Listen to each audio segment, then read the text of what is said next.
ദൈവനാമം മഹത്വപ്പെടട്ടെ. മീറ്റിങ്ങിന് ബൈബിൾ ക്ലാസ്സിൽ സന്നിഹിതരായിരിക്കുന്ന എല്ലാവർക്കും കർത്താവിന്റെ നാമത്തിൽ സ്നേഹവന്ദനങ്ങൾ അറിയിക്കുന്നു.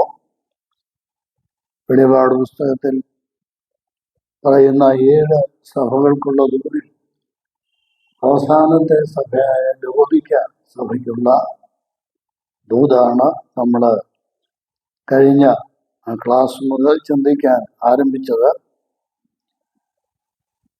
ഈ സഭയ്ക്കൊരു ടൈറ്റിൽ കൊടുക്കുകയാണെങ്കിൽ ഇവിടെ തന്നെ പറഞ്ഞിരിക്കുന്ന വചനം, കർത്താവ് പറഞ്ഞിരിക്കുന്ന ആ വചനം തന്നെ ധരിച്ച് നമ്മൾക്ക് ഒരു ശീർഷകം ഈ സഭയ്ക്ക്, ലവോദിക്ക സഭയിൽ വേണ്ടിയിട്ട് തൊട്ടു താഴെ കൊടുക്കാവുന്ന ഒരു പേര് ഓരോ സഭയെക്കുറിച്ച് നമ്മളത് കാണുകയുണ്ടായി. 15-ാം വാക്യത്തിലാണ്, 15ഉം 16ഉം വാക്യത്തിലാണ്.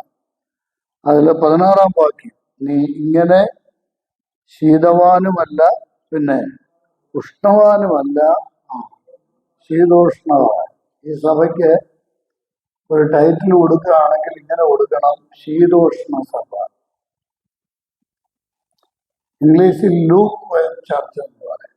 ലൂക്ക് വൈൻ എന്ന് പറഞ്ഞാൽ അതിൻ്റെ അർത്ഥം ഇവിടെ പറയുന്നുണ്ട്, എൻ്റെ വിശദീകരണം കർത്താവ് തന്നെ പറയുന്നുണ്ട്. എന്താ? ശീതവാനും അല്ല, പിന്നെ ഉഷ്ണവാനും അല്ല. ഇത് രണ്ടും കൂടെ ചേർന്നാണ്. ഇപ്പൊ ഈ ശീതവാനുമല്ല ഉഷ്ണവാനുമല്ല എന്നൊക്കെ ഇത്രയും സാഹിത്യത്തിൽ പറഞ്ഞാൽ ഇംഗ്ലീഷ് മീഡിയത്തിലൊക്കെ പഠിക്കുന്ന കുഞ്ഞുങ്ങൾ നക്ഷത്രം വേണ്ടി പോവുകയുള്ളൂ അല്ലേ. ശീതവാനുമല്ല ഉഷ്ണവാനുമല്ല, ശീതോഷ്ണവാനും എന്നൊക്കെ പറഞ്ഞാൽ അതൊക്കെ കട്ടി കൂടിയ പ്രയോഗമാണ്. എന്താ അത്? ശരിക്കും നാടൻ ഭാഷയിൽ പറഞ്ഞാൽ നീ തിളച്ച വെള്ളവുമല്ല, പച്ചവെള്ളവുമല്ല, പിന്നെന്താ?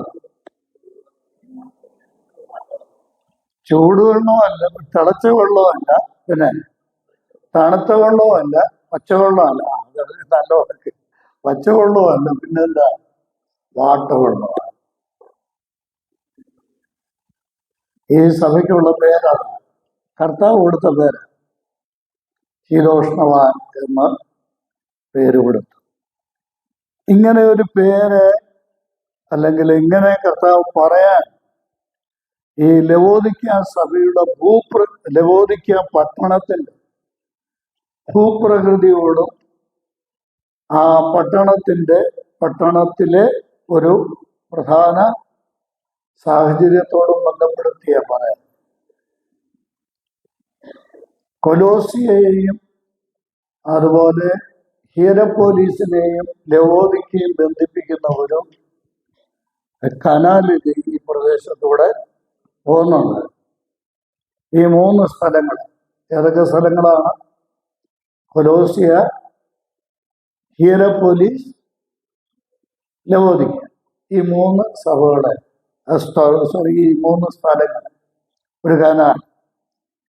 ഈ കനാലിലെ വെള്ളം ഉത്ഭവിക്കുന്ന സ്ഥലത്ത് നല്ല ചൂടുവെള്ളം. അത് കുടിച്ചാലുള്ള പ്രയോജനം എന്ന് പറഞ്ഞാൽ ശരീരത്തിന് വളരെ ഗുണം ചെയ്യും. പിന്നെ വയറ്റിൽ വല്ല അസുഖം വല്ലതും ഉണ്ടെങ്കിൽ അത് മാറിക്കിട്ടും. അത് ഉത്ഭവിക്കുന്ന സ്ഥലം. അവിടെ നിന്ന് ഇത് താഴെ ഒഴുകി വരുമ്പോൾ ഈ ലവോദിക്കയിലെത്തുമ്പോഴത്തേക്ക് ഇതിന്റെ ചൂട്, തിളച്ച വെള്ളമാണ്, പക്ഷെ ലവോദിക്കയിലെത്തുന്ന സന്ദർഭമാകുമ്പോഴത്തേക്ക് ആ ചൂടങ്ങ് നല്ല തിളച്ച അവസ്ഥ അങ്ങ് മാറും. ചൂടുണ്ട് എന്നാൽ പച്ചവെള്ളം അല്ല. എന്നാൽ കൊലോസിയിലെത്തുമ്പോഴത്തേക്ക് ഇത് ശുദ്ധജലമായിട്ട് മാറും. അപ്പോ ഹീരപ്പോലീസ് അവർക്ക് കിട്ടുന്ന വെള്ളം നല്ല വെള്ളം, പക്ഷെ ഇവർക്ക് കിട്ടുന്നത് വാട്ടവെള്ളം. കൊലോസിയർക്ക് കിട്ടുന്നത് എന്താ? നല്ല വെള്ളം. കാരണം അവിടെ ചെല്ലുമ്പോഴത്തേക്ക് ഈ വെള്ളം അങ്ങ് സാധാരണ വെള്ളമായിട്ട് മാറും. ഇതിന് രണ്ടിന് ഇടയ്ക്കുള്ള ഒരു സ്ഥലമായിരുന്നു ഈ ലവോദിക്ക. അവിടെയുള്ളവർക്ക് ഈ മലിനജലം കുടിക്കുക, അല്ലെങ്കിൽ മലിനജലം ഉണ്ട്. അപ്പോൾ തന്നെ ഈ വാട്ടുവെള്ളം കുടിക്കുന്നതിൻ്റെ പ്രയാസം വയറിന് കുടിച്ചാൽ ആ വയറിന് പ്രശ്നമുണ്ടാകും. അതുകൊണ്ടാണ് കർത്താവ് ആ ഭൂപ്രകൃതിയോട് ചേർത്താണ് കർത്താവ് ഇവർക്ക് പേര് കൊടുത്തത്. ഇവരുടെ അവരുപയോഗിക്കുന്ന അവർക്ക് കിട്ടുന്ന ഈ വെള്ളത്തോട് ബന്ധപ്പെടുത്തിയാണ് കർത്താവ് ഈ സഭയെ ഉപമിച്ചത്. നീ ആരാണ്? ശീതോഷ്ണമാണെന്നൊന്നും കട്ടികൂട്ടി പറയണ്ട, നീ വാട്ടുവെള്ളം അല്ലേ. ഇത് തമിഴ് ഭാഷയിലൊക്കെ വളരെ സരസമായിട്ടാണ് കൊടുത്തിരിക്കുന്നതെന്ന് എൻ്റെ പിതാവ് സംസാരിച്ച് ഞാൻ കേട്ടിട്ടുണ്ട്. എനിക്ക് തമിഴ് വായിക്കാൻ അറിയത്തില്ല, കേട്ടാൽ മനസ്സിലാവും, എത്രയേ ഉള്ളൂ. അപ്പോൾ ഈ പേര് വരാനുണ്ടായ, ഈ വിശേഷണം വരാനുണ്ടായ കാരണം ഞാനൊന്ന് പറഞ്ഞതാണ്. ഞാൻ കഴിഞ്ഞ ക്ലാസ്സിൽ പറഞ്ഞായിരുന്നു, എഫേസൂസിൽ നിന്ന് 100 മൈൽ കിഴക്കാണ് ഈ ലവോദിക്ക പട്ടണം ഇരിക്കുന്നത്. അതുപോലെ തന്നെ കൊലോസ്യ പട്ടണത്തിന്റെ 10 മൈൽ അകലെയുള്ള കിഴക്കുള്ള സ്ഥലമാണ്. 6 മൈൽ അടുത്ത് പിന്നുള്ള സ്ഥലമാണ് ഹിയറപ്പോലിസ് എന്ന് പറയുന്നത്. നമുക്കിതിൽ ഈ 3 സഭകളെ നമുക്കറിയാം അല്ലേ. ഇവിടം കൂടാതെ വെളിപാട് പുസ്തകം 3-ാം അധ്യായം 14 മുതലുള്ള വാക്യങ്ങൾ കൂടാതെ നമ്മൾക്ക് ഈ 3 സഭകളെ അറിയാൻ പറ്റും. ഏതൊക്കെയാണ്? കൊലോസ്യ സഭയെ നമുക്ക് അറിയാം. അതുപോലെ തന്നെ ഹിയറപ്പോലിസിലെ പരാമർശം കൊലോസ്യ സഭയിലെ കൊലോസ്യർക്കുള്ള ലേഖനത്തിൽ ഉണ്ട്. അപ്പോൾ ഈ 3 സഭകളെ കുറിച്ചും ഒരു ഏകദേശ ധാരണ നമ്മൾക്കുണ്ട്. മാത്രമല്ല ലവോദിക്ക സഭയെക്കുറിച്ച് ഇവിടെ മാത്രമല്ല പറഞ്ഞിരിക്കുന്നത്, വേറെ പറഞ്ഞിട്ടുണ്ട്. എവിടെയെങ്കിലും വായിച്ചിട്ടുണ്ടാവോ? വായിക്കാൻ വളരെ അത് സൂക്ഷ്മമായിട്ട് വായിച്ചെങ്കിലേ കിട്ടുമോ. അതുകൊണ്ട് പെട്ടെന്ന് ലവോദിക്ക സഭയെക്കുറിച്ച് വേറെ എവിടെയെങ്കിലും പറഞ്ഞിട്ടുണ്ടോ എന്ന് ചോദിച്ചാൽ മറുപടി വരാൻ ബുദ്ധിമുട്ടാണ്. നമ്മളത് ചിന്തിക്കേണ്ടി വരും എന്നുള്ളതുകൊണ്ട് ഇപ്പം ഞാൻ പിന്നത്തേക്ക് മാറ്റി. പിന്നത്തേക്ക് എന്ന് പറഞ്ഞാൽ ഇന്ന് തന്നെ നമ്മൾക്കത് ചിന്തിക്കാൻ സാധിക്കും. രണ്ടാമത്, ഈ പട്ടണത്തിന്റെ ഒരു വലിയ പ്രത്യേകത എന്ന് പറയുന്നത് വലിയ സമ്പൽ സമൃദ്ധമായ ഒരു സ്ഥലമായിരുന്നെന്ന് ഞാൻ പറഞ്ഞു. ഇവിടെ ഈ കമ്പിളിയുടെ ബിസിനസ് ധാരാളം നടക്കുന്നുണ്ടായിരുന്നു. അതുകൊണ്ട് അതിൻ്റെ കയറ്റുമതി ഒക്കെ ഉണ്ടായിരുന്നു. കുടിൽ വ്യവസായം പോലെ തന്നെ ഈ കമ്പിളി വ്യവസായം ഇവിടെ ഉണ്ടായിരുന്നു. അതുകൊണ്ട് ഈ നഗരം, ഈ പട്ടണം സാമ്പത്തികമായിട്ട് വളരെ പുരോഗമിച്ച ഒരു പട്ടണമായിരുന്നു. അതുകൊണ്ട് ഈ സഭയിലുണ്ടായിരുന്ന ആളുകളും സാമ്പത്തികമായിട്ട് നല്ല കഴിവുള്ളവരും നല്ല പ്രാപ്തരുമാണ്. ഇവരുടെ സാമ്പത്തിക സ്ഥിതി അറിയാൻ ഒരു ചരിത്ര സംഭവം വേദപണ്ഡിതന്മാർ പറഞ്ഞിട്ടുണ്ട്, വേദശാസ്ത്രജ്ഞന്മാർ പറഞ്ഞിട്ടുണ്ട്. അത് AD 60 ഒരു ഭൂകമ്പ നിമിത്തം ഈ ലവോദിക്ക പട്ടണം നശിച്ചു. ലവോദിക്ക പട്ടണം ഒരു ഭൂകമ്പ നിമിത്തം നശിച്ചപ്പോൾ റോമ ഗവൺമെന്റ് അവരെ സഹായിക്കാമെന്ന്, ആ നഗരം പുനരുദ്ധരിക്കാൻ സഹായിക്കാമെന്ന് പറഞ്ഞപ്പോൾ ആ സഹായം തിരസ്കരിച്ചിട്ട് അവർ തന്നെത്താൻ ആ പട്ടണം പുനരുദ്ധരിച്ചു. അത്രമാത്രം സാമ്പത്തികമായി സ്വയം പര്യാപ്തത നേടിയ ഒരു പട്ടണമായിരുന്നു ഈ ലവോദിക്ക പട്ടണം. മാത്രമല്ല, ഞാൻ മുമ്പ് പറഞ്ഞല്ലോ, ആ പട്ടണത്തിലൂടെയാണ് ഈ കനാൽ ഒഴുകി പോകുന്നത്. ഈ തിളച്ച വെള്ളം തുടക്കത്തിൽ തിളച്ച വെള്ളം ഇവിടെ എത്തുമ്പോൾ ഈ കനാല് അതുവഴി കടന്നു പോകുന്നുണ്ട്. ഞാനിത് പറഞ്ഞത് കർത്താവ് ഇതിനോട് ചേർത്താണ് ഇവിടുത്തെ സന്ദേശം എല്ലാം പറഞ്ഞത്. ഈ നമ്മൾ ചിന്തിക്കുന്ന കാര്യങ്ങളോട് ചേർത്താണ് കർത്താവ് ഈ സഭയുടെ സ്ഥിതി കർത്താവ് പറയുന്നത്. മൂന്നാമത്, ഞാൻ കഴിഞ്ഞ ക്ലാസ്സിൽ പറഞ്ഞായിരുന്നു, ഇവിടെ ധാരാളം മെഡിക്കൽ സ്കൂൾസ് ഉണ്ട്. വൈദ്യ ശാസ്ത്രം പഠിപ്പിക്കുന്ന അനേക സ്കൂളുകളുണ്ട്. അതിൽ പുതിയ പുതിയ മരുന്നുകൾ കണ്ടുപിടിക്കുന്നതിൽ ഈ സ്ഥലത്തുള്ള ഈ മെഡിക്കൽ സ്കൂൾസിലെ ശാസ്ത്രജ്ഞന്മാർ ബഹുവിദഗ്ധരായിരുന്നു. അങ്ങനെ അവർ കണ്ണിന്റെ രോഗത്തിന് കണ്ടുപിടിച്ച ഒരു നല്ല ഓയിൻമെന്റ്, അത് ആ കാലഘട്ടത്തിൽ ലോകപ്രസിദ്ധമായി. ഈ ഓയിൻമെന്റിന്റെ കാര്യം നമ്മളിവിടെ വായിക്കുന്നുണ്ട് അല്ലേ. ഈ 3 കാര്യങ്ങൾ മനസ്സിൽ വയ്ക്കുക. ഒന്ന്, ഇവർക്ക് ലഭിക്കുന്ന ഈ പട്ടണത്തിന്റെ സമൃദ്ധി, സമ്പന്നമായൊരു പട്ടണമാണ്. 2, ഇവർക്ക് ലഭിക്കുന്ന വെള്ളം, അവർക്ക് കുടിക്കാൻ കിട്ടുന്ന വെള്ളം. 3, അവിടുത്തെ മെഡിക്കൽ സ്കൂളുകളിൽ ഉൽപ്പാദിപ്പിക്കുന്ന മരുന്നുകൾ. അതിൽ പ്രസിദ്ധമായ മരുന്നായിരുന്നു ഈ കണ്ണിന്, എല്ലാവരും എന്നെ ശ്രദ്ധിച്ചിരിക്കണം, ഈ കണ്ണിന് പുരട്ടുന്ന മരുന്ന്, ഐ ഓയിൻമെന്റ് എന്ന് ഇംഗ്ലീഷിൽ പറയാം. ഇനിയും ഈ സഭയെക്കുറിച്ച് ഇനി നമ്മളൊന്ന് ചിന്തിക്കാൻ പോവുകയാണ്. രണ്ടാമത്, ഒന്ന് ഈ പട്ടണത്തെ കുറിച്ചുള്ള ഒരു പൊതു വിവരണമാണ് ഞാനിപ്പോൾ പറഞ്ഞത്. രണ്ടാമത്, ഈ സഭയെക്കുറിച്ചുള്ള പൊതുവായ ചില കാര്യം. എങ്ങനെയാണ് ഈ സഭ ഉണ്ടായതെന്ന് കൃത്യമായിട്ട് പറയാനുള്ള ബൈബിൾ രേഖ ഇല്ല. ലവോദിക്ക സഭ എങ്ങനെയാണ് ആരംഭിച്ചത് എന്ന് കൃത്യമായി പറയാനുള്ള ബൈബിൾ രേഖയില്ല, വേദപുസ്തക പ്രകാരമുള്ള രേഖയില്ല. എന്നാൽ ഈ സഭ ഉണ്ടാകാനുള്ള 2 കാരണം, ഉണ്ടായതിന്റെ 2 കാരണം വേദപുസ്തകപരമായിട്ട് ദൈവദാസന്മാർ കണ്ടെത്തിയിരിക്കുന്ന 2 കാരണം. ഒന്ന്, നമ്മൾ ഇതിനു മുമ്പുള്ള പല സഭകളെ കുറിച്ച് പഠിച്ചതുപോലെ അപ്പോസ്തലന്മാരുടെ പ്രവൃത്തികൾ 19-ാം അധ്യായത്തിന്റെ 10-ാം വാക്യം. എന്താ ഓർമ്മയുണ്ടോ? ഞാൻ വെറുതെ ബൈബിൾ ക്ലാസ് എടുത്തുകൊണ്ട് പ്രയോജനമില്ല, മനസ്സിലാകുന്നില്ലെങ്കിൽ പിന്നെ ഞാൻ ബുദ്ധിമുട്ടും. അപ്പോസ്തലന്മാരുടെ പ്രവൃത്തികൾ 19-ന്റെ 10 എത്ര വട്ടം നമ്മൾ വായിക്കേണ്ടി വന്നെന്നറിയാം അല്ലേ? എന്താ, തൊർന്നോസിന്റെ പാഠശാലയിൽ ആരും മിണ്ടുന്നില്ല. 19-ന്റെ 10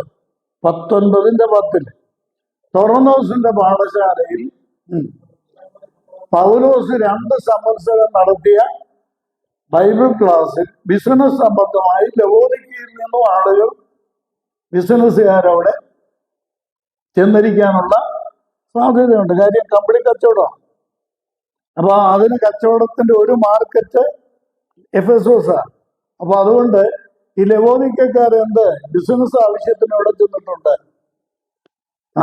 എഫെസോസിൽ ചെന്നിട്ടുണ്ട്. അങ്ങനെ ചെന്ന യഹൂദന്മാരിൽ ചിലർ പൗലോസിന്റെ ഈ പഠനം, ദൈവവചന പഠനം അവരിൽ ചിലര് കേട്ടിട്ടുണ്ട്. അവര് തിരിച്ചു ചെന്നാണ് ലവോദിക്കയിൽ കൂടിവരവ് ആരംഭിച്ചത് എന്നാണ് ഒരു പൊതുവായിട്ടുള്ള ഒരു ധാരണ, അല്ലെങ്കിൽ വിശ്വസിക്കുന്നത്. അതൊരു സാഹചര്യം. രണ്ടാമത്, ഈ കൊലോസ്യർക്ക് ലേഖനം എഴുതുമ്പോൾ 2-ാം അധ്യായത്തിന്റെ 1-ാം വാക്യം, കൊലോസ്യർക്ക് എഴുതിയ ലേഖനം 2-ാം അധ്യായത്തിന്റെ 1-ാം വാക്യം നോക്കി. അവിടെ ഒരു പ്രധാന കാര്യം പൗലോസ് തന്നോട് ബന്ധപ്പെടുത്തി പറയുന്നുണ്ട്. പൗലോസ് തന്നോട് തന്നെ ബന്ധപ്പെടുത്തി പറയുന്ന ഒരു കാര്യമാണ്. നമുക്ക് പെട്ടെന്ന് പോണേ. 2-ന്റെ 1 എന്താ? നിങ്ങൾക്കും ലവോദിക്കയിലുള്ളവർക്കും ജഡത്തിൽ എൻ്റെ മുഖം കണ്ടിട്ടില്ലാത്ത എല്ലാവർക്കും വേണ്ടി, എല്ലാവരും കുഞ്ഞുങ്ങൾ പ്രത്യേകിച്ചും ബൈബിള് തുറന്നു നോക്കണേ. വെളിപാട് പുസ്തകം ആയതുകൊണ്ട് കുഞ്ഞുങ്ങൾക്കൊക്കെ മനസ്സിലാക്കാൻ അല്പം ബുദ്ധിമുട്ടായിരിക്കും. പ്രായമുള്ളവർക്ക് ഇത് പഠിക്കുന്ന വലിയ ഇൻട്രസ്റ്റാണ്. കാര്യം ഭാവിപരമായ കാര്യങ്ങളൊക്കെ പഠിക്കുക, അതുകൊണ്ട് ഒരു രസമാണ്. എന്നാൽ കുഞ്ഞുങ്ങൾ വളരെ ശ്രദ്ധിച്ചെങ്കിലേ ഈ പറയുന്ന കാര്യങ്ങൾ മനസ്സിലാക്കാൻ പറ്റുള്ളൂ. ഈ 2-ാം അധ്യായത്തിന്റെ 1-ാം വാക്യത്തിൽ പൗലോസ് പറയുന്ന കാര്യം എന്താണെന്ന് ശ്രദ്ധിച്ചോ? നമ്മൾ പഠിക്കുന്ന വിഷയമായിട്ട് ബന്ധമുള്ള ഒരു കാര്യം. എന്താ? കൊലോസ്യയിലുള്ളവരും ലവോദിക്കയിലുള്ളവരും ഈ ലേഖനം, കൊലോസ്യ ലേഖനം എഴുതുന്നിടം വരെ പൗലോസിനെ കണ്ടിട്ടില്ല. അപ്പോൾ കൊലോസ്യർക്ക് ലേഖനം എഴുതുന്നിടം വരെ പൗലോസ് എവിടെ ചെന്നിട്ടില്ല? കൊലോസ്യയിലും ചെന്നിട്ടില്ല. പിന്നെ അതിന് തൊട്ടടുത്തുള്ള സഭയാണ്, 10 മൈലിന്റെ വ്യത്യാസമേ ഉള്ളൂ. അവിടെ ലവോദിക്കയിലും പൗലോസ് ചെന്നിട്ടില്ല. അപ്പോൾ വളരെ വ്യക്തമാണ്, പൗലോസ് മുഖാന്തരമല്ല ഈ രണ്ട് സഭകളും ഉണ്ടായത്. ഏത്? കൊലോസ്യ സഭയും ലവോദിക്ക സഭയും, രണ്ട് സഭയും ഉണ്ടായത് പൗലോസ് മുഖാന്തരം അല്ല. അപ്പോ പിന്നെങ്ങനെയായിരിക്കും ഈ സഭ ഉണ്ടായത്? കൊലോസ്യർക്ക് എഴുതിയ ലേഖനം 1-ാം അധ്യായത്തിന്റെ 6-7 വാക്യങ്ങളിൽ ഇതിന്റെ ഒരു സാഹചര്യം പൗലോസ് പറയുന്നുണ്ട്. പൗലോസിന്റെ ബൈബിൾ ക്ലാസ്സിന് എഫേസോസിൽ സംബന്ധിച്ച് രക്ഷിക്കപ്പെട്ട ഒരാളിനെ ഇവിടെ കൊലോസ്യർക്ക് എഴുതിയ ലേഖനം 1-ാം അധ്യായത്തിന്റെ 6-ാം വാക്യത്തിലും 7-ാം വാക്യത്തിലും പൗലോസ് സൂചിപ്പിക്കുന്നുണ്ട്. ഒന്ന് വായിക്കാം, നമുക്ക് എല്ലാവർക്കും ചേർന്നങ്ങ് വായിക്കാം. സുവിശേഷത്തിന്റെ സർവലോകത്തിലും എന്ന പോലെ നിങ്ങളുടെ അടുക്കൽ വെച്ച് നിങ്ങൾ ദൈവകൃപയെ യഥാർത്ഥമായി കേട്ടറിഞ്ഞ നാൾ മുതൽ നിങ്ങളുടെ ഇടയിൽ എന്ന പോലെ സർവലോകത്തിലും ബലം കായ്ച്ചും വർദ്ധിച്ചും വരും. ഇങ്ങനെ നിങ്ങൾ ഞങ്ങളുടെ പ്രിയ സഹഭൃത്യനായ എപ്പഫ്രാസിനോട് പഠിച്ചിട്ടുണ്ടല്ലോ. അപ്പോൾ കൊലോസ്യയിൽ ഒരു ശുശ്രൂഷകനുണ്ടായിരുന്നു. അദ്ദേഹത്തിന്റെ പേരെന്താണ്? എപ്പഫ്രാസ്. ഇദ്ദേഹം വേദപുസ്തകം പഠിപ്പിക്കുന്നവനായിരുന്നു. 1. 2, ഇവിടെ കണ്ടോ ഒരു പ്രധാന പ്രയോഗമുണ്ട്, കണ്ടോ? ഞങ്ങളുടെ പ്രിയ,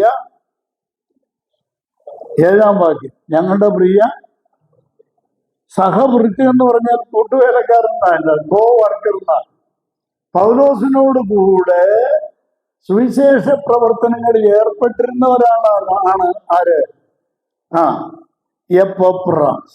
അപ്പോൾ എപ്പഫ്രാസ് ആയിരുന്നു പൗലോസ്. അവിടെ എഴുതിയിരിക്കുന്ന വാക്കുണ്ടോ?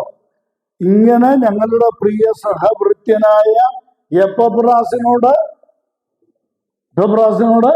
പഠിച്ചിട്ടുണ്ടല്ലോ എന്ന് പറയണമെങ്കിൽ ആ സഭയിലെ ഉപദേഷ്ടാവായിരുന്നു ആര്? എപ്പഫ്രാസ്. ഈ എപ്പഫ്രാസ് മുഖാന്തരം ലവോദിക്കയിൽ സഭയുണ്ടായി എന്ന് വിചാരിക്കുന്നതാണ് കൂടുതൽ ഉചിതമായ കാര്യം. കൊലോസ്യ സഭയ്ക്ക് സമീപമുള്ള ലവോദിക്ക എന്ന സ്ഥലത്ത് സുവിശേഷം അറിയിച്ചതും അവിടെ സ്ഥലം സഭ രൂപീകൃതമായതും ഈ എപ്പഫ്രാസ് മുഖാന്തരം ആയിരിക്കാം എന്ന അഭിപ്രായം ഉണ്ട്. ഇനി മറ്റൊരു കാര്യം, ഈ എപ്പഫ്രാസ് ആ സഭ സ്ഥാപിച്ചു. തുടർന്ന് ഫിലേമോന്റെ ലേഖനം 2-ാം വാക്യം ഇതോട് ചേർത്ത് നോക്കിയാൽ, ഫിലേമോന്റെ മകനായ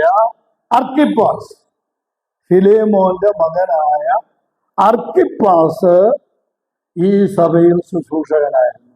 ലവോദിക്ക സഭയിൽ ചരിത്രത്തിൽ 4-ാം നൂറ്റാണ്ട് മുതലുള്ള എല്ലാ ചരിത്രങ്ങളിലും അർക്കിപ്പാസ് ഈ സഭയുടെ, ലവോദിക്ക സഭയുടെ ശുശ്രൂഷകനായിരുന്നു. അദ്ദേഹത്തെ ലവോദിക്ക സഭയുടെ ബിഷപ്പായിട്ടാണ് പിന്നീട് സഭാചരിത്രത്തിൽ രേഖപ്പെടുത്തിയിരിക്കുന്നത്. അർക്കിപ്പാസ് ലവോദിക്ക സഭയുടെ ബിഷപ്പ് എന്നാണ് അദ്ദേഹത്തെ വിശേഷിപ്പിച്ചത്. അത് സഭാചരിത്രം പഠിക്കുമ്പോൾ മനസ്സിലാകുന്ന ഒരു കാര്യമാണ്.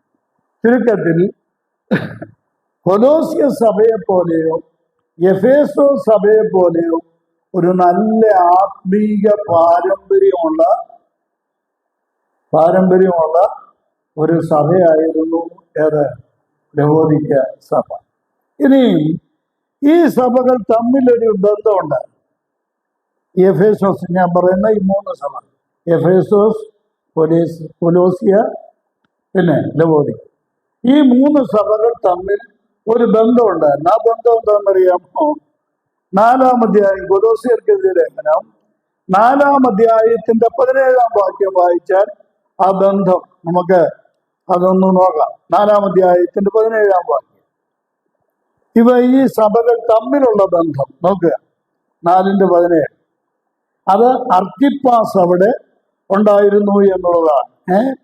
അർക്കിപ്പാസിനോട് കർത്താവിൽ ലഭിച്ച ശുശ്രൂഷ നിവർത്തിപ്പാൻ നോക്കണം എന്ന് ആ പറയുന്നതായിട്ട് നമ്മൾ വായിക്കുന്നത്. അപ്പോ അർക്കിപ്പാസ് ഈ സഭയുടെ ശുശ്രൂഷകൻ ആയിരുന്നു. ഏത് സഭയുടെ? കൊലോസ്യ സഭയുടെയും തുടർന്ന് ലവോദിക്ക സഭയുടെയും. ഇനി 16 വാക്യം നോക്കി. ഇവര് തമ്മിലുള്ള ആ ബന്ധം മനസ്സിലാക്കാൻ 4:16 നിങ്ങളുടെ ഇടയിൽ ഈ ലേഖനം വായിച്ചു തീർന്ന ശേഷം എന്ത് ചെയ്യണം? ലവോദിക്കയിലുള്ളവർക്ക് കൊടുക്കണം. എന്നിട്ട് ലവോദിക്കയിലുള്ള ആ ലേഖനം നിങ്ങൾ വാങ്ങിച്ച് വായിക്കണം. കണ്ടോ, ഇവര് തമ്മിലുള്ള ബന്ധം കണ്ടോ? ആത്മീയമായ ഒരു ബന്ധമുണ്ട്. എന്ന് പറഞ്ഞാൽ ഈ ലവോദിക്കക്കാർക്ക് പൗലോസിന്റെ ലേഖനം നമുക്ക് കിട്ടിയിട്ടുണ്ടോ? ഉണ്ടോ? ഇല്ല. പൗലോസ് ലവോദിക്കക്കാർക്ക് ഒരു ലേഖനം എഴുതിയിട്ടുണ്ട്, പക്ഷെ അത് നമുക്ക് കിട്ടിയിട്ടില്ല. എന്നാൽ 16 വാക്യത്തിൽ പറയുകയാണ്, നിങ്ങളുടെ ഇടയിൽ ഈ ലേഖനം വായിച്ചിട്ട് എന്ത് ചെയ്യണം? ഈ ലേഖനം നിങ്ങൾ ആർക്ക് കൊടുക്കണം? ലവോദിക്കക്കാർക്ക് കൊടുക്കണം. ഞാൻ പറയുന്നത് മനസ്സിലാകുന്നുണ്ടാവും, ഉണ്ടല്ലേ? ലവോദിക്കക്കാർക്ക് കൊടുക്കണം. എന്നിട്ട് എന്ത് ചെയ്യണം? ലവോദിക്കയിലൊരു ലേഖനം വന്ന് കിടപ്പുണ്ട്, അല്ലേ? ലവോദിക്കയിലൊരു ലേഖനം വന്ന് കിടപ്പുണ്ട്. ആ ലേഖനം ആര് വാങ്ങിക്കണം? ആരോട് എന്നുള്ളത് ആർക്ക്? കൊലോസ്യർ വാങ്ങി. ഇതേത് ലേഖനമായിരിക്കും? പണ്ഡിതാഭിപ്രായം അനുസരിച്ച് കാരണം എഫേസ്യർക്ക് എഴുതിയ ലേഖനം 1-ാം അധ്യായത്തിലേക്ക് വന്നേ. ഞാൻ ഒത്തിരി ചുറ്റിയാ വരുന്നത്, അല്ലേ? 1-ാം അധ്യായത്തിൽ വന്നേ. 1-ാം അധ്യായത്തിന്റെ 1-ാം വാക്യം, 1:1 ദൈവേഷ്ടത്താൽ ക്രിസ്തുയേശുവിന്റെ അപ്പോസ്തലനായ പൗലോസ് എഫേസോസ്. വല്ല പ്രത്യേകത ഉണ്ടോ എഫേസോസിലുള്ളതെന്ന് എഴുതിയിരിക്കുന്നത്? എന്താ ബ്രാക്കറ്റിൽ? എന്താ ബ്രാക്കറ്റ് വരാൻ കാരണം? അതൊരു സഭയ്ക്കുള്ള ലേഖനം അല്ല, പിന്നെ അതൊരു ജനറൽ എപ്പിസ്റ്റല, ഒരു പൊതു ലേഖനമായി. ഈ ലേഖനം ആണ് പണ്ഡിതാഭിപ്രായമാണ്. ഇതിപ്പോ ഞാൻ അങ്ങനെ തീർത്ത് പറഞ്ഞു എന്നൊന്നും ആരോടും പറഞ്ഞിടരുത്.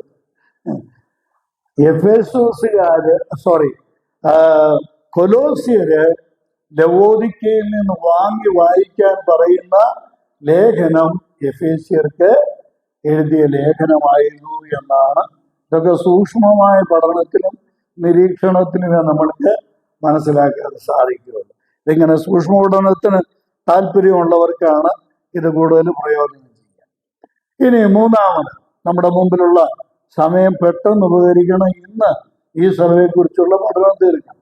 3-ാമത്, 1 പട്ടണം, ലവോദിക്ക പട്ടണം. 2 ലവോദിക്കയിൽ ഉണ്ടായ സഭ. ഒരാത്മീയ പരിപോഷണം കിട്ടിയ സഭയാണ്. ആത്മീയരാൽ ഉളവാക്കപ്പെടുകയും ആത്മീയരാൽ പരിപോഷിക്കപ്പെടുകയും ചെയ്ത ഒരു സഭയാണ്. ഇനിയും 3-ാമത് ഈ സഭയ്ക്ക് കർത്താവ് കൊടുക്കുന്ന ലേഖനമാണ്. ഇതിന്റെ കറസ്പോണ്ടന്റ് നമ്മുടെ പഠനഭാഗത്തേക്കാണ് നമ്മളിപ്പോൾ വരുന്നത്. 3-ാം അധ്യായത്തിന്റെ 14 മുതൽ 22 വരെയുള്ള വാക്യങ്ങൾ, അല്ലെ? 3:14 മുതൽ 22 വരെയുള്ള വാക്യങ്ങളിൽ ഈ ലേഖനം ആര് കൊടുക്കുന്നതാണോ? യേശുക്രിസ്തു നൽകുന്ന ലേഖനമാണ്. യേശുക്രിസ്തു നൽകുന്ന ദൂതാണ്, അല്ലെ? കർത്താവ് അരുളി ചെയ്യുന്ന ദൂതാണ്. കർത്താവ് തന്നെ സ്വയം പരിചയപ്പെടുത്തുന്ന ചില വിശേഷണങ്ങൾ ഇവിടെ. യേശുക്രിസ്തു തന്നെ സ്വയം പരിചയപ്പെടുത്തുന്ന വിശേഷണങ്ങൾ. 14-ാം വാക്യം നോക്കുക. എന്തൊക്കെയാ? 1 വിശ്വസ്തനും സത്യവാനും ആയ സാക്ഷിയായി ദൈവസൃഷ്ടിയുടെ ആരംഭമായ ആമേൻ എന്നുള്ളവൻ അരുളി ചെയ്യുന്നു. ഇവിടെ 3 വിശേഷണങ്ങളുണ്ട്. ഞാൻ കഴിഞ്ഞ ക്ലാസ്സിൽ പറഞ്ഞായിരുന്നു, അല്ലേ? 1 എന്താ? ആമേൻ എന്നുള്ള വിശേഷണം. യേശുക്രിസ്തുവിന്റെ ഒരു പേര്. എല്ലാവരും വേറെ ദിവസം നമുക്ക് ഈ ക്ലാസ് ശ്രദ്ധിച്ചിരിക്കണം. യേശുക്രിസ്തുവിന്റെ ഒരു പേരായിട്ട് ഇവിടെ പറഞ്ഞിരിക്കുന്നത് എന്താ? ആമേൻ എന്ന പേരാ പറഞ്ഞിരിക്കുന്നത്. നമ്മളെല്ലാവരും ആമേൻ ഉപയോഗിക്കുന്നത് എന്തിനാ? ആമേൻ എന്നുള്ള വാക്ക് നമ്മൾ ഉപയോഗിക്കുന്നത് എന്തിനാ? പ്രാർത്ഥന കഴിഞ്ഞിട്ട് ഒടുവിൽ പറയാൻ വേണ്ടി വെച്ചിരിക്കുന്ന വാക്കാണ്. പക്ഷേ പലരും തിരിച്ചറിഞ്ഞിട്ടില്ല ഇത് കർത്താവിൻ്റെ ഒരു നാമമാണെന്നുള്ളത്. ആരും എന്നല്ല, പലരും തിരിച്ചറിഞ്ഞിട്ടില്ല. യേശു ക്രിസ്തുവിന്റെ പേരുകളിൽ ഒന്നാണ് ആമേൻ എന്ന പേര്. എന്തുകൊണ്ടാണ് ഈ ആമേൻ എന്ന് കർത്താവിനെ വിശേഷിപ്പിക്കാൻ കാരണം? ഇതൊരു ദീർഘമായ പഠനമാണ്. അതിന്റെ വലിയൊരു പഠനത്തിന്റെ ഒന്നും വലിയ ആവശ്യമൊന്നും ഇവിടെ ഞാൻ കാണുന്നില്ല. അതുപോലെ ബൈബിൾ കോളേജിലും ഒക്കെ പഠിപ്പിക്കുന്നതായിരിക്കും. എന്തായാലും ഞാൻ ഇതൊക്കെ നോട്ട് ചെയ്ത് വെച്ചിട്ടുണ്ട്, നോട്ടൊക്കെ തയ്യാറാക്കി വെച്ചിട്ടുണ്ട്. കർത്താവായ യേശു ക്രിസ്തുവാണ് ഏറ്റവും കൂടുതൽ ആമേൻ എന്നുള്ള പദം ഉപയോഗിച്ചിട്ടുള്ളത്.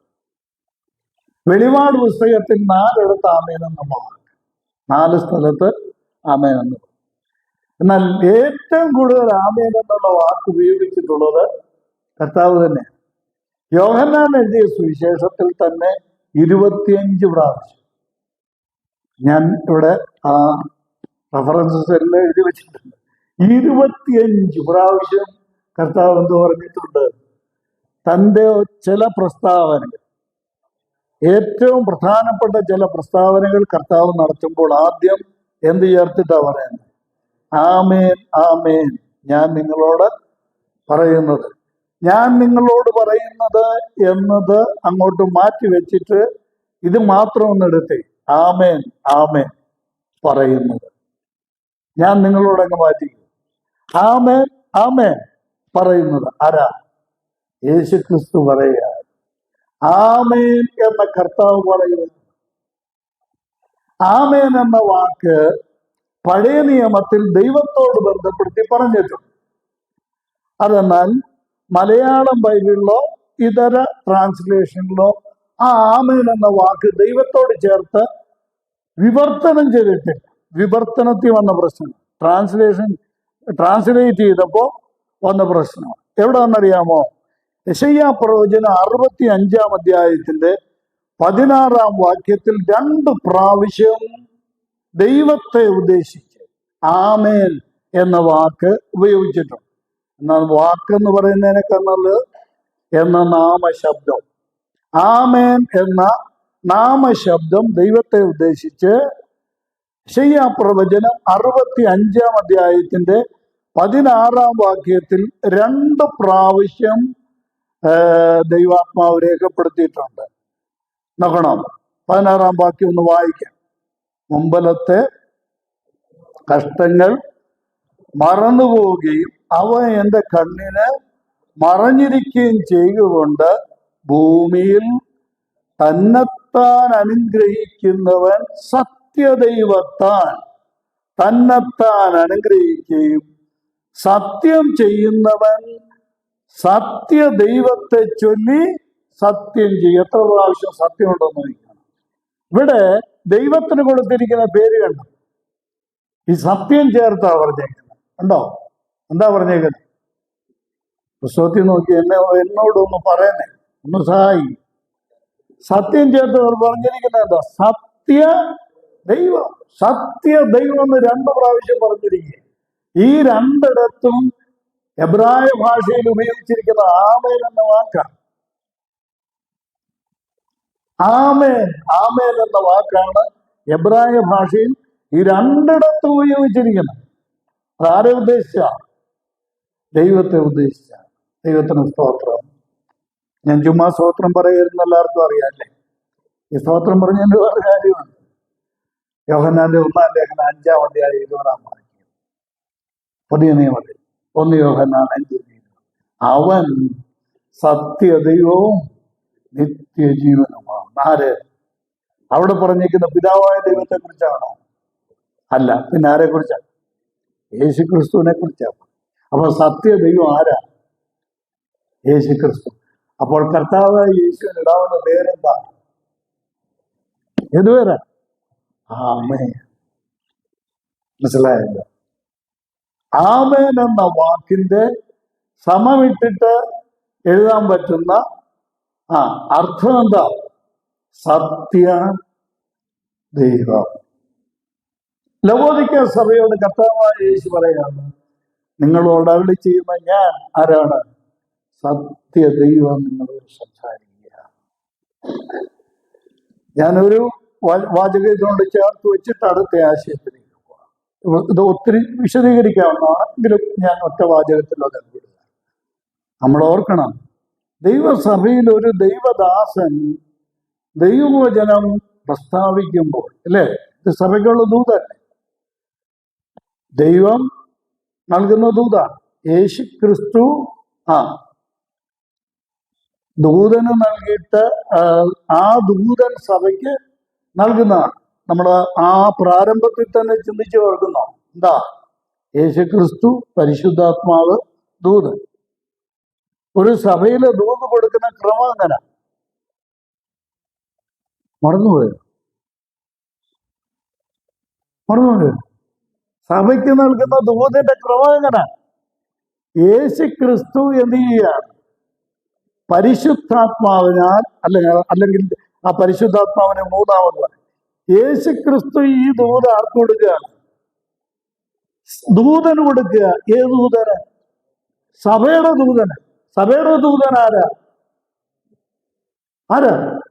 സഭയിൽ ആരാണോ സന്ദേശം അറിയിക്കുന്ന ആളാണ് സഭയുടെ ദൂതൻ. ആ സഭയുടെ ദൂതൻ എങ്ങനെയായിട്ട് കൊടുക്കേണ്ടത്? പരിശുദ്ധാത്മാവിനാണ് കൊടുക്കേണ്ടത്, അല്ലേ? അപ്പോൾ ദൈവവചന ശുശ്രൂഷ എന്ന് പറയുന്നത് നിസാരമായ ആരും കാണരുത്. വചന ശുശ്രൂഷ ചെയ്യുന്ന സഹോദരിമാരുടെ വചന ശുശ്രൂഷ ചെയ്യുന്ന സഹോദരിമാരോടും കൂടെ പറയുന്നത്, നിങ്ങൾ സഹോദരന്മാരെ പഠിപ്പിക്കാൻ ശ്രമിക്കേണ്ട, നിങ്ങളുടെ ഇടയിൽ പഠിപ്പിക്കും. ശ്രദ്ധിക്കേണ്ട ഒരു കാര്യം, ഇതിനൊരു ക്രമമുണ്ട്. എങ്ങനെ അതിന്റെ ക്രമം? യേശു ക്രിസ്തുവിൽ നിന്ന് സഭയ്ക്ക് ദൂത് കൊടുക്കുന്ന ആളത് പ്രാപിച്ചിട്ട് എന്ത് ചെയ്യണം? ദൈവത്തിന്റെ വചനമായതുകൊണ്ട് അത് പരിശുദ്ധാത്മാവിൽ വേണം ശുശ്രൂഷിക്കാൻ, ആത്മനിറവോടെ വേണം ശുശ്രൂഷിക്കാൻ. ഈ കർത്താവ് ഈ ലവോദിക്ക സഭയോട് പറയാണ്, നിങ്ങളോട് സംസാരിക്കുന്ന ആരാ? സത്യദൈവമായ ഞാൻ. അപ്പോൾ ഒരു സഭയ്ക്ക് ദൂത് നൽകുമ്പോൾ സത്യദൈവമായ അഥവാ ആമേനായ യേശു ക്രിസ്തുവിനെ എന്റെ സഭയ്ക്ക് നൽകാനുള്ള സന്ദേശമാണ് ഞാൻ പറയുന്നത് എന്നുള്ള ഗൗരവത്തോടുകൂടെ വേണം ഒരാള് സഭയിലെ വചനം ശ്രദ്ധിക്കണം. നമുക്കൊരു വാക്യം വായിക്കാം എന്ന് പറഞ്ഞിട്ട് എന്തെങ്കിലും കുറെ ഈ ലാഘവത്തോടെ വചന ശുശ്രൂഷ ചെയ്യുന്നവരെല്ലാം ഒടുവിൽ കർത്താവിന്റെ മുമ്പിൽ നിൽക്കേണ്ടി വരും. അന്ന് അതിന് വളരെ വില കൊടുക്കുന്നതായി. ആമേനാണ് അരുളി ചെയ്യുന്നത്. കണ്ടോ? ലവോദിക്ക സഭയോട് പറയാണ്, സത്യദൈവമാണ് നിങ്ങളോട് സംസാരിക്കുന്നത്. അടുത്ത് രണ്ടാമത്തെ വിശേഷണം നോക്കിക്കട്ടെ. കർത്താവായ യേശു ക്രിസ്തു അഥവാ സഭയ്ക്ക് ദൂത് നൽകുന്ന കർത്താവിനെ സംബന്ധിച്ച് പറഞ്ഞിരിക്കുന്ന രണ്ടാമത്തെ വിശേഷണം, സത്യവാനും വിശ്വസ്തനും സത്യവാനുമായ സാക്ഷി. കേൾക്കുന്നുണ്ടല്ലോ? ദൈവദാസന്മാരെപ്പോഴും ശ്രദ്ധിക്കേണ്ട കാര്യം, ഞാൻ വിശ്വസ്തനായിരിക്കേണ്ടത് വിശ്വസ്തനായ കർത്താവിനോടാണ്. വിശ്വസ്തനും സത്യവാനുമായ സാക്ഷി. ഇത് വെളിപാട് പുസ്തകത്തിൽ ആവർത്തിച്ചു വരുന്ന ഒരു പ്രയോഗമാണ്, വിശ്വസ്തനും സത്യവാനും എന്നുള്ള വാക്ക്. അത് കർത്താവിൻ്റെ യോഗ്യതയെ, കർത്താവിൻ്റെ ആട്രിബ്യൂട്ട്സ്, കർത്താവിൻ്റെ ലക്ഷണത്തെ ബാധിക്കുന്നതാണ്. ഒന്ന്, കർത്താവ് ആരാണ്? കർത്താവ് വിശ്വസ്തനാണ്. രണ്ട്, സത്യവാനുമാണ്. ഇത് അടുത്ത് പറയുന്ന സാക്ഷി എന്നുള്ള വാക്ക്. യേശു ക്രിസ്തു സാക്ഷിയാണ്. കർത്താവായ യേശു ക്രിസ്തു മനുഷ്യന്റെ രക്ഷിതാവാണ്. മനുഷ്യന് വേണ്ടി വീണ്ടെടുപ്പുകാരനാണ്, അല്ലേ?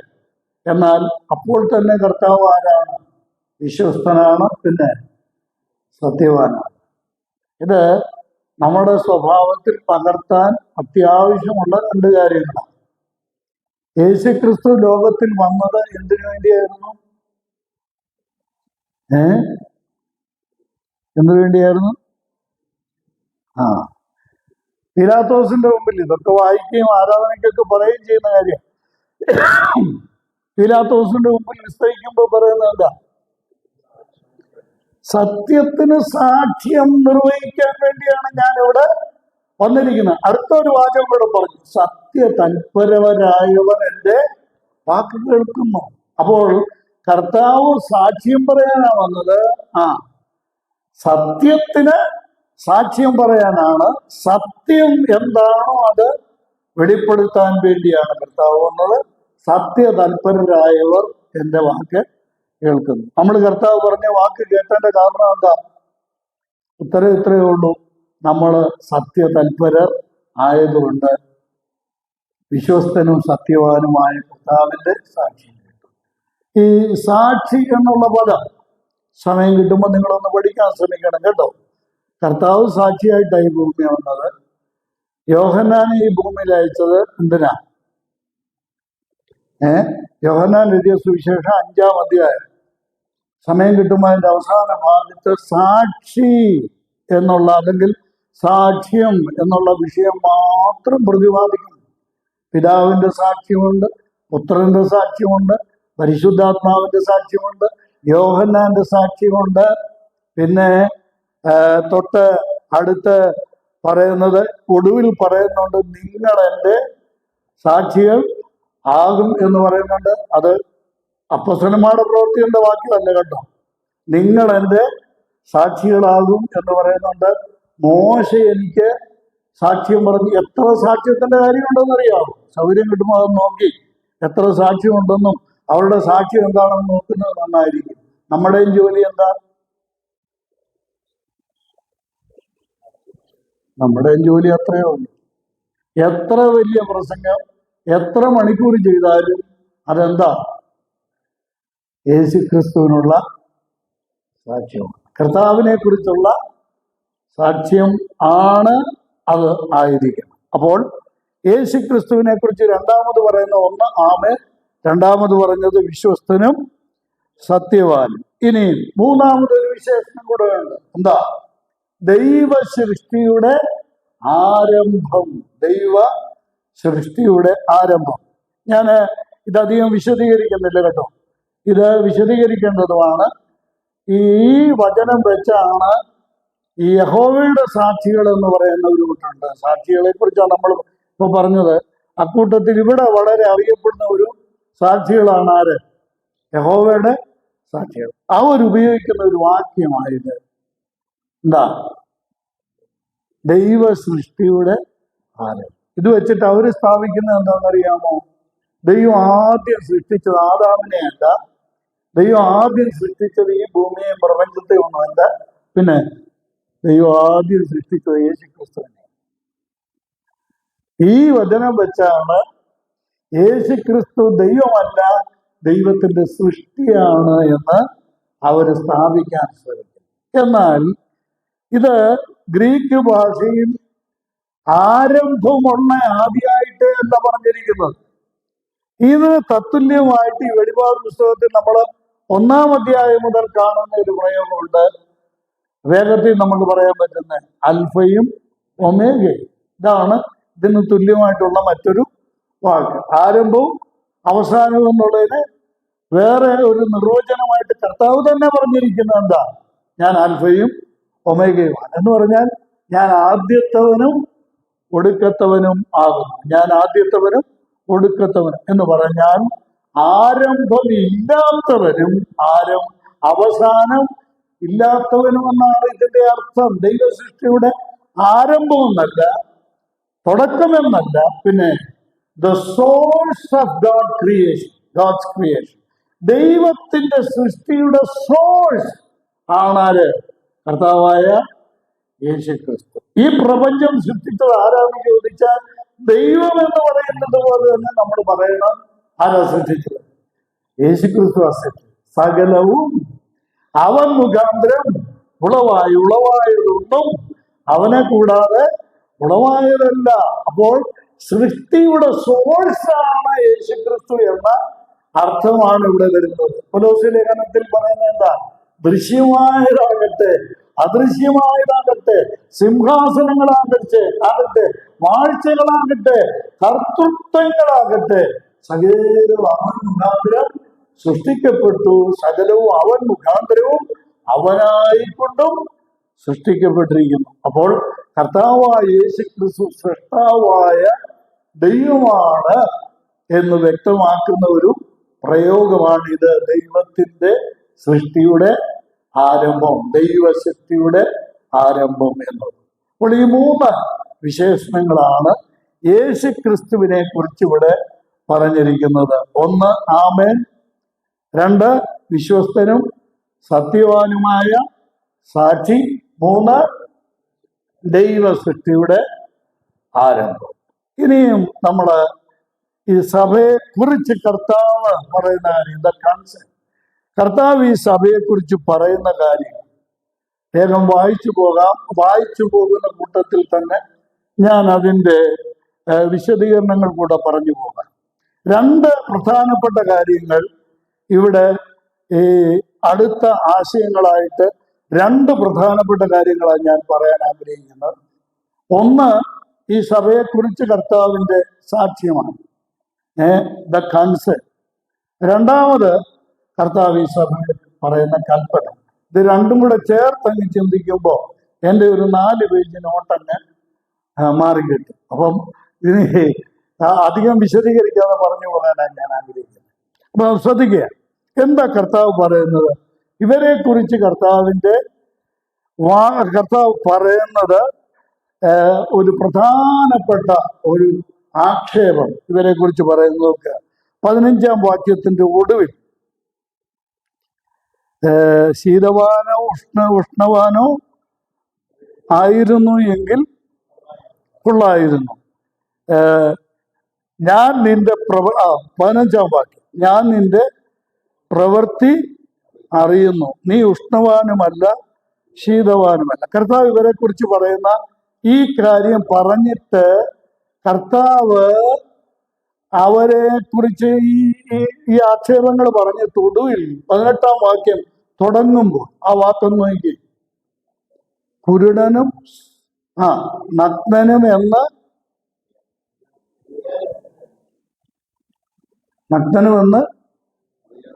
അറിയാവൂ.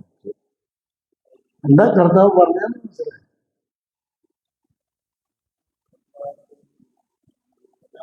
ഇവരുടെ യഥാർത്ഥ ആത്മീയ സ്ഥിതി എന്താണെന്ന് കർത്താവ് പറയുന്നത്, ഞാൻ നിന്റെ പ്രവൃത്തി അറിയുന്നു. നിനക്കുള്ള കുഴപ്പം എന്താ ജോൺസൺ? നിനക്കറിയത്തില്ല. നീ ആരാണെന്ന് എനിക്കറിയാം, പക്ഷേ നിന്റെ യഥാർത്ഥ ആത്മീയ സ്ഥിതി എന്താണെന്ന് നീ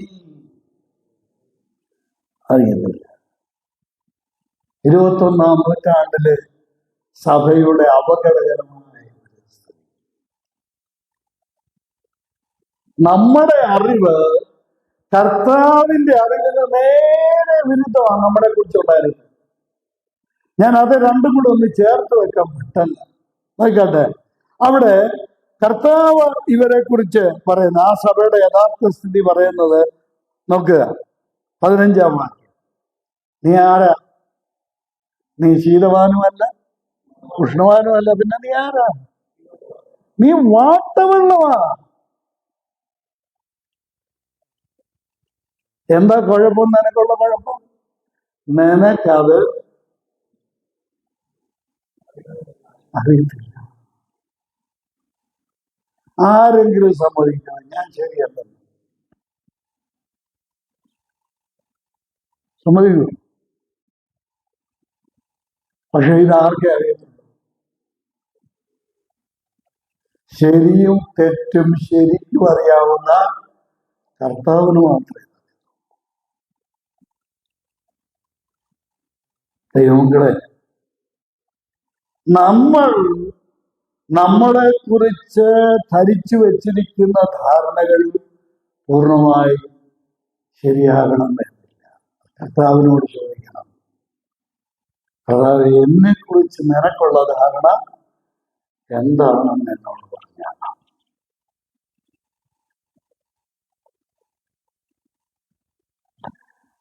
ഇതൊരു വലിയ അപകടകരമായ അവസ്ഥയാണ് കേട്ടോ, വളരെ അപകടകരമായ അവസ്ഥ. ഇനി നമുക്ക് ഇവരെ കുറിച്ച് കർത്താവ് തുടർന്ന് പറയുന്ന കാര്യം നോക്കാം. ഇവരുടെ യഥാർത്ഥ ആത്മീക അവസ്ഥ എന്താണ്? ഇപ്പൊ നമ്മൾ കണ്ടു, ഇവര് ശീതവാനുമല്ല എന്ന് പറഞ്ഞാൽ തിളച്ച വെള്ളമല്ല, പിന്നെ തണുത്ത വെള്ളമല്ല, കുടിക്കാൻ പറ്റുന്ന ഭാഗത്തുള്ള തണുത്ത വെള്ളവും അല്ല, പിന്നെ വാട്ടവെള്ളം. എന്താ ഇതിന്റെ അർത്ഥമെന്ന് മനസ്സിലായി? രക്ഷിക്കപ്പെട്ടവർ അല്ല. രക്ഷിക്കപ്പെട്ടവനാണെങ്കിൽ അതാരാന്നറിയാമോ? അവൻ ഉഷ്ണവാനാണ്, രക്ഷിക്കപ്പെട്ടവനാണ്. പിന്നെ തീരെയും രക്ഷിക്കപ്പെടാത്ത ഒരുത്തനാണെങ്കിൽ അവനാരായിരിക്കും? അവൻ ശീതവാനായിരിക്കും, പച്ചവെള്ളമായിരിക്കും. അവൻ ആത്മീയ കാര്യത്തിൽ ഒരു താല്പര്യം ഉള്ളത്. എന്നാൽ ഈ രണ്ട് ഗ്രൂപ്പിലും പെടാത്തവരാണ് എവിടെ ഉള്ളത്? ലവോദിക്ക സഭയിലുള്ളത്. രക്ഷിക്കപ്പെട്ടവരാണോ? അല്ല. എന്നാൽ രക്ഷിക്കപ്പെടാത്തവരാണോ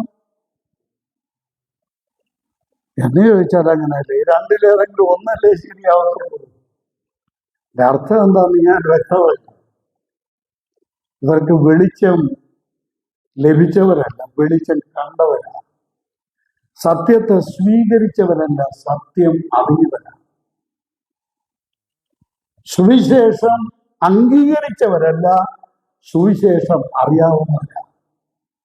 വേണ്ടി വന്നാൽ സുവിശേഷം പ്രസംഗിക്കുന്നവരാണ്. പക്ഷെ എന്തു സംഭവിച്ചിട്ടില്ല?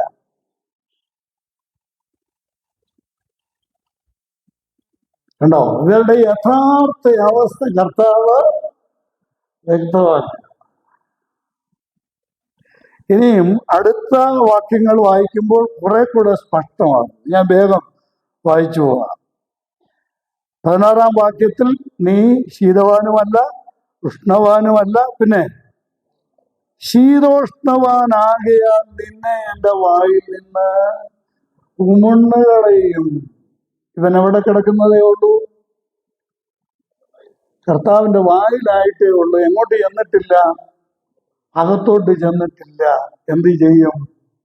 ഈ വെള്ളം വയറ്റിൽ ചെന്നാൽ ഒരു പണ്ഡിതന് എഴുതിയിരിക്കുന്ന വാചകം കേട്ടോ, ഉദ്ധരിക്കാൻ കൊള്ളാവുന്ന ഒരു വാചകം. ചില സഭകൾ കർത്താവിനെ കരയിപ്പിക്കുന്ന സഭകൾ, ചില സഭകൾ കർത്താവിനെ കോപിപ്പിക്കുന്ന സഭകൾ, ചില സഭകൾ കർത്താവിനെ കരയിപ്പിക്കും. കർത്താവ് കരഞ്ഞു, അവരെ കുറിച്ച് ഒന്ന് കരയും. ചില സഭകൾ കർത്താവിനെ കർത്താവിനെ കോപിപ്പിക്കും. മൂന്നാമത്തെ സഭ ഏതാണെന്നറിയാം? കർത്താവിനെ രോഗിയാക്കി കളയും. ഇത് വണ്ടിയിൽ എഴുതിയ കാര്യം. ഈ വെള്ളം അകത്തോട്ട് ചെന്നാൽ കർത്താവ് ആരാകും?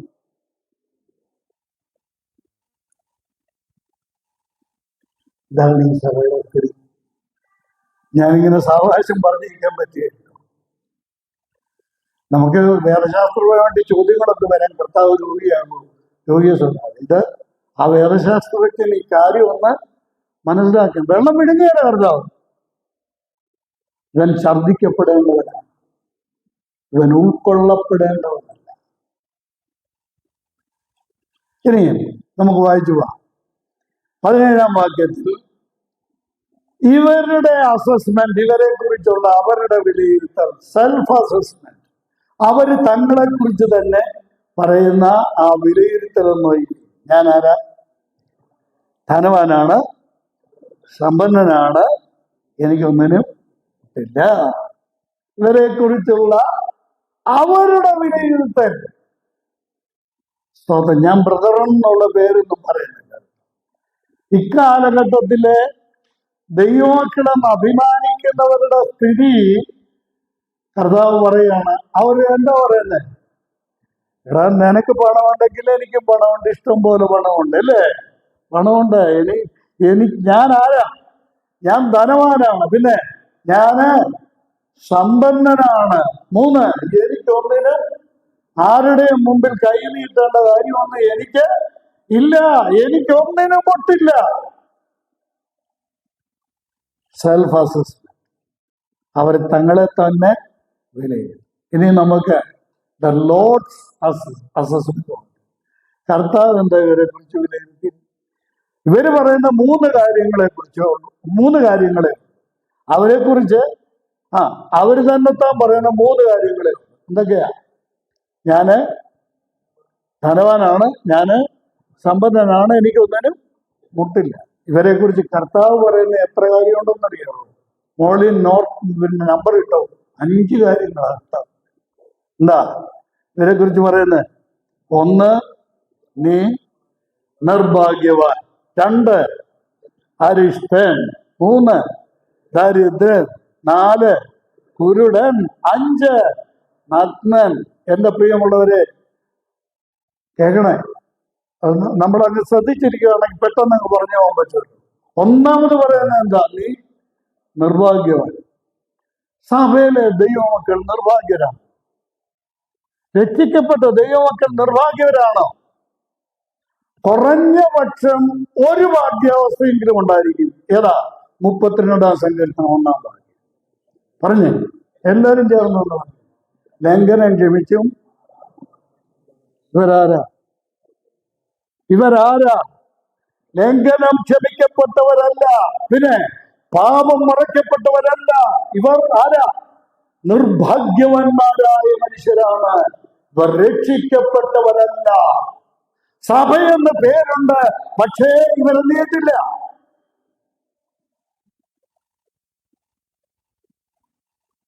രണ്ടാമത്തെ വഴിക്ക് നിർഭാഗ്യവാൻ. രക്ഷിക്കപ്പെട്ടവരെ വേദപുസ്തകത്തിൽ എവിടെയെങ്കിലും അരിഷ്ടം എന്ന് വിളിച്ചിട്ടുണ്ട്? ഇവരാരാ? അയ്യോ, ഞാൻ അരിഷ്ട മനുഷ്യൻ. ഈ മരണത്തിന് ഈ കരച്ചിൽ ഇവർ ഇതുവരെ കരഞ്ഞിട്ടില്ല. കരഞ്ഞിരുന്നെങ്കിൽ അവരെന്ത് ചെയ്തേ? ഗുണപ്പെട്ടു പോയി. മൂന്നാമത്, എന്റെ ദൈവമേ, രക്ഷിക്കപ്പെട്ട ദൈവങ്ങളാരാ? അവർ ദരിദ്രരാണ്. ഞാൻ സർദീസിലെ കാര്യം നമ്മൾ ഓർക്കുന്നു. നിങ്ങൾ ദരിദ്രനാണ് എന്ന് പറഞ്ഞ്, നീ ദരിദ്രനാണെന്ന് പറഞ്ഞിട്ട് ഹൈഫൻ ഇട്ടിട്ട് കർത്താവ് പറഞ്ഞ എന്താണെന്നറിയാം? നീ ധനവാനാണ് താനും എന്നാ പറഞ്ഞു. നീ ധനവാനാണ് താനും എന്ന് പറഞ്ഞാൽ എൻ്റെ അർത്ഥം നമ്മളൊന്നും ചിന്തിച്ചായിരുന്നു. എന്താ? സാമ്പത്തികമായി അവരാരാ? ദരിദ്രരാ. പക്ഷെ ആത്മീയമായിട്ട് അവരാരാ? ഞാൻ പറയട്ടെ, ഒരു നേരത്തെ ആഹാരത്തിന് വകയില്ലാത്തവനാണെങ്കിലും രക്ഷിക്കപ്പെട്ടവൻ ദരിദ്രനല്ല, അവൻ ധനവാനാണ്. എന്തുകൊണ്ട് അവൻ ധനവാനാണ്? എഫേസ്യർ 1:3 എന്താ? സ്വർഗത്തിലെ സകല ആത്മീക അനുഗ്രഹത്താൽ. ഇന്ന് ആദ്യം തുടങ്ങിയ പാട്ട് നിങ്ങൾ പറഞ്ഞു. ഞാനാണെങ്കിൽ ഇത് എത്ര കാലം വേണമെങ്കിലും ഓർത്തിരിക്കും. ഒരു പാടിയ പാട്ട് പറഞ്ഞു. ഇതൊക്കെ എത്ര കാലം വേണമെങ്കിലും ഇന്നാണെങ്കിൽ ഞാൻ മീൻ മേടിച്ചിട്ട് മീൻ മേടിച്ചോണ്ട് ഞാനൊക്കെ പോയി പൈസ കൊടുക്കും പറഞ്ഞു. ഈ പൈസ കൊടുക്കുന്ന കാര്യവും കിട്ടാനുള്ള കാര്യം ഇതൊക്കെ ഞാൻ മറക്കും. പക്ഷെ ഇതൊന്നും ഞാൻ അങ്ങനെ മറക്കുകയില്ല. ആത്മീയ കാര്യങ്ങൾ അങ്ങനെ മറക്കുകയില്ല. അത് എൻ്റെ മനസ്സ് തമ്പുരാൻ അങ്ങനെ സെറ്റ് ചെയ്ത് വെച്ചിരിക്കുക. നിങ്ങൾ ഇന്ന് ആദ്യം പാടിയ പാട്ട് അനാദിനാഥനേശു എന്തനം അന്യനാം ഭൂവിലെന്നാൽ ഞാൻ ധന്യനാം ക്രിസ്തുവിൽ ദൈവത്തിന് സ്തോത്രം. ഒരു ദൈവം ക്രിസ്തുവിൽ സമ്പന്നനാ, അവൻ ദരിദ്രനല്ല. പക്ഷെ ലവോദിക്ക സഭക്കാരാരാ? ദരിദ്രരാ. ഇനി നോക്കി അടുത്ത് പറഞ്ഞിരിക്കുന്നല്ല, കുരുടൻ. രക്ഷിക്കപ്പെട്ടവൻ കുരുടനാണോ? ഈ രക്ഷിക്കപ്പെടുക എന്ന് പറയുന്ന കണ്ണു തുറക്കുക അല്ലേ? എപ്പോഴാണ് കണ്ണു തുറക്കുന്നത്? ഒരു വ്യക്തിയുടെ അകക്കണ്ണ്, ആത്മക്കണ്ണ് തുറക്കുന്നത് എപ്പോഴാ? കൊരിന്ത്യർക്കെഴുതിയ ലേഖനം, കൊരിന്ത്യർക്കെഴുതിയ 2-ാം ലേഖനം 4-ാം അധ്യായത്തിന് 4-ാം വാക്യം. 2 കൊരിന്ത്യർ 4:4. ഞാനൊന്ന് തുടങ്ങി വെച്ചാൽ നിങ്ങൾ എൻ്റെ കൂടെ പറയും. റഫറൻസ് പറഞ്ഞാൽ എല്ലാവരും പറയത്തില്ല. ഒന്ന് പറയാം. ദൈവപ്രതിമയായ ക്രിസ്തുവിന്റെ തേജസ്സുള്ള സുവിശേഷത്തിന്റെ പ്രകാശനം ശോഭിക്കാതിരിക്കുവാൻ ഈ ലോകത്തിന്റെ ദൈവം അവിശ്വാസിയുടെ മനസ്സ് കുരുടാക്കിയിരിക്കുന്നു. ആരുടെ മനസ്സാ കുരുട്? ആരുടെ കണ്ണാ കുരുടായിരിക്കുന്നത്? ആരാ കുരുട്? അവിശ്വാസിയാണ് കുരുട്. അപ്പോൾ ഇവർ വിശ്വാസികളാണോ? നാലാമത്തെ കാര്യം. അഞ്ചാമത് ഇവരുടെ പ്രത്യേകത രക്ഷിക്കപ്പെട്ടു വരുന്ന ആത്മരാണ്. കുറഞ്ഞ പക്ഷം അവർക്ക് ആദ്യത്തെ വസ്ത്രമെങ്കിലും കിട്ടിയിരിക്കും. ഏതാ? രക്ഷിക്കപ്പെട്ടാൽ അപ്പൊ കിട്ടുന്ന വസ്ത്രം ഏതാ? നീ എന്നെ രക്ഷാവസ്ത്രം ധരിപ്പിച്ചു നീതി എന്ന ഈ രണ്ട് വസ്ത്രം അപ്പൊ കിട്ടുന്ന രക്ഷിക്കപ്പെട്ട ഒരു നഗ്നരാണോ? അയ്യോ എന്റെ ദൈവമേ, ഞാൻ എന്താ പറയേണ്ടത്? അയ്യോ എന്ന് വിളിക്കണ്ടേ? ഈ അയ്യോ എന്നുള്ള വാക്ക് അത്ര നല്ലതല്ല. ഞാൻ എനിക്ക് വിച്ചുച്ചറ സഭയിൽ ചെന്ന് ഈ അയ്യോ എന്നുള്ള വാക്ക് ഒരു ക്ലാസ് എടുത്തപ്പോൾ ഒത്തിരി വർഷങ്ങൾക്ക് മുമ്പ് അവിടെ ഉണ്ടായിരുന്ന വേദപുസ്തകം അറിയാവുന്ന ഒരു മൂപ്പൻ എന്നോട് പറഞ്ഞു, എന്റെ ബ്രദറെ അങ്ങനെ പറയരുത്, അയ്യോ എന്ന് പറയരുത്.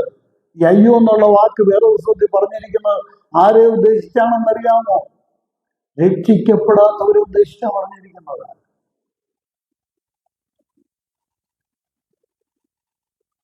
യിരെമ്യാ പ്രവാചകനാണ് ഏറ്റവും അയ്യോ പറഞ്ഞിട്ടുള്ളത്. അയ്യോയുടെ പ്രവാചകനായിരുന്നു യിരെമ്യാ.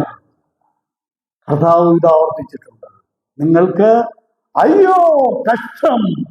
യേശു കർത്താവ്. പ്രിയമുള്ളവരെ, ഈ ദൈവജനത്തിന്റെ അതിന്റെ വിശദീകരണത്തിലേക്ക് വരുമ്പോഴാണ് നമ്മൾക്ക് നമ്മളായിരിക്കുന്ന അവസ്ഥയുടെ പ്രാധാന്യം മനസ്സിലാകുന്നത്. ശ്രദ്ധിക്കണേ, ഈ സ്ഥലം സഭയുടെ സ്വയം വിലയിരുത്തലും കർത്താവിന്റെ വിലയിരുത്തലും. ഇനി കർത്താവ് ഈ സഭയുടെ ആത്മിക സ്ഥിതി മനസ്സിലാക്കാനുള്ള ഒടുവിലത്തെ ഒരു അവസ്ഥ കർത്താവ് പറയുന്നത് നോക്കുക. 20-ാം വാക്യത്തിലാണ്, ഞാൻ വാതിക്കൽ നിന്ന് കർത്താവോട് പുറത്ത് നിൽക്കുക, വാതിലിന് പുറത്താ. കർത്താവില്ലാത്ത ഒരു കൂടിവരവിനെ എന്ത് വിളിക്കണം? രക്ഷിക്കപ്പെട്ട 2-3 പേര്, 2 പേരോ 3 പേരോ അകത്തുണ്ടെങ്കിൽ ആര് കാണും? അവരുടെ നടുവിൽ. അപ്പോൾ രക്ഷിക്കപ്പെട്ട ഒരെണ്ണം ഇതിനകത്തുണ്ടോ?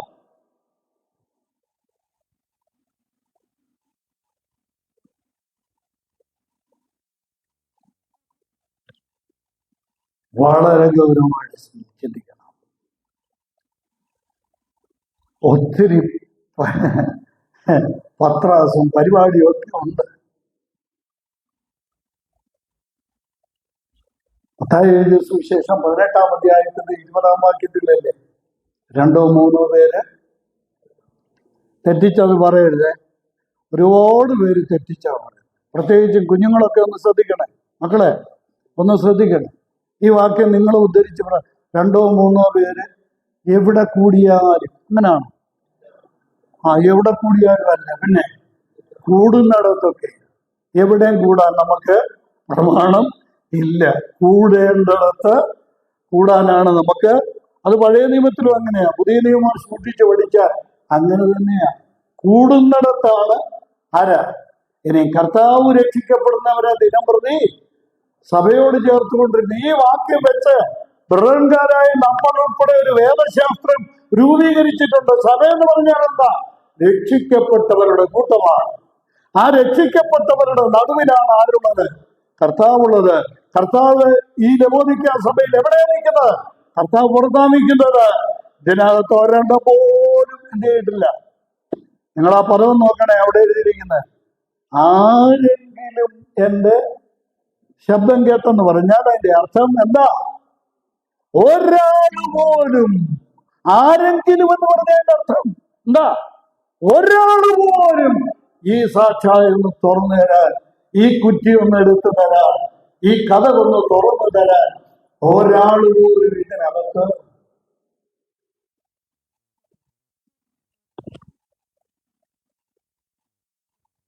ഗൗരവം മനസ്സിലായി. ഞാൻ ഇതൊന്ന് താരതമ്യം ചെയ്യട്ടെ. ഈ ഒന്നാമത്തെ സഭ, ഈ ആസിയിലെ 7 സഭകൾ ആദ്യം പറഞ്ഞിരിക്കുന്ന 7 സഭ, അവിടെ കർത്താവ് പറഞ്ഞെന്താ? ഒരു കുറ്റം, ഒരൊറ്റ കുറ്റമേ ഉള്ളൂ. അതേസമയം കുറ്റം എത്ര കുറ്റം? ഒരു കുറ്റം. ലവോദിക്ക സഭയുടെ കാര്യം നോക്കിയിട്ട് നിങ്ങളൊന്ന് പറഞ്ഞു, എത്ര നന്മ പറയാനുണ്ട്, എത്ര നന്മ പറയാനുണ്ട്. എന്റെ പ്രിയമുള്ളവരെ, നമ്മൾ നോക്കുമ്പോൾ നമ്മുടെ സഭകളെ കുറിച്ച് ഒട്ടേറെ നന്മകൾ നമ്മൾക്ക് പറയാനുണ്ട്. പക്ഷെ നമ്മുടെ ആ നോട്ടമല്ല ശരി നോട്ടം, നമ്മുടെ ആ വിലയിരുത്തലല്ല ശരിക്കുള്ള വിലയിരുത്തൽ.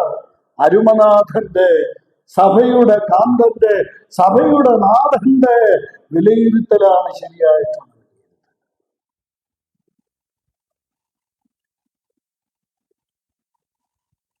കേട്ടോ, വളരെ അപകടകരമായ ഒരു ദശാസന്ധിയും സഭ വന്നെത്തിയിരിക്കുക.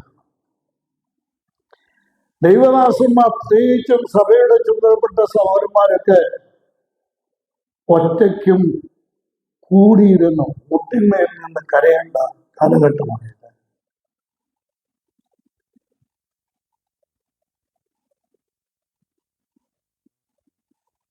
ഒരു സത്യം ഞാൻ തുറന്നു പറയാം, എത്ര പേര് മുകളിൽ സ്വർഗത്തിലുണ്ടാവും എന്നുള്ളത് ചിന്തിക്കേണ്ട ഒരു കാലഘട്ടമാണ്. നമ്മൾ ഈ വചനം ശ്രദ്ധിക്കുമ്പോൾ ആരാ ഇത്ര വലിയ ആത്മീയൻ എന്ന് മനസ്സിൽ പറഞ്ഞ് ദൈവം സംസാരിക്കുന്ന ദൂതനെ തള്ളിക്കളയരുത്. ഇന്നത്തെ ഏറ്റവും വലിയ കുഴപ്പമില്ല, വചനം സംസാരിക്കുന്ന ദൈവദാസന്മാർ പറയുന്ന ദൂതല്ല, പിന്നെ അതിന് പ്രതികരണം എന്തോ ചിന്തിക്കാൻ പറ്റും.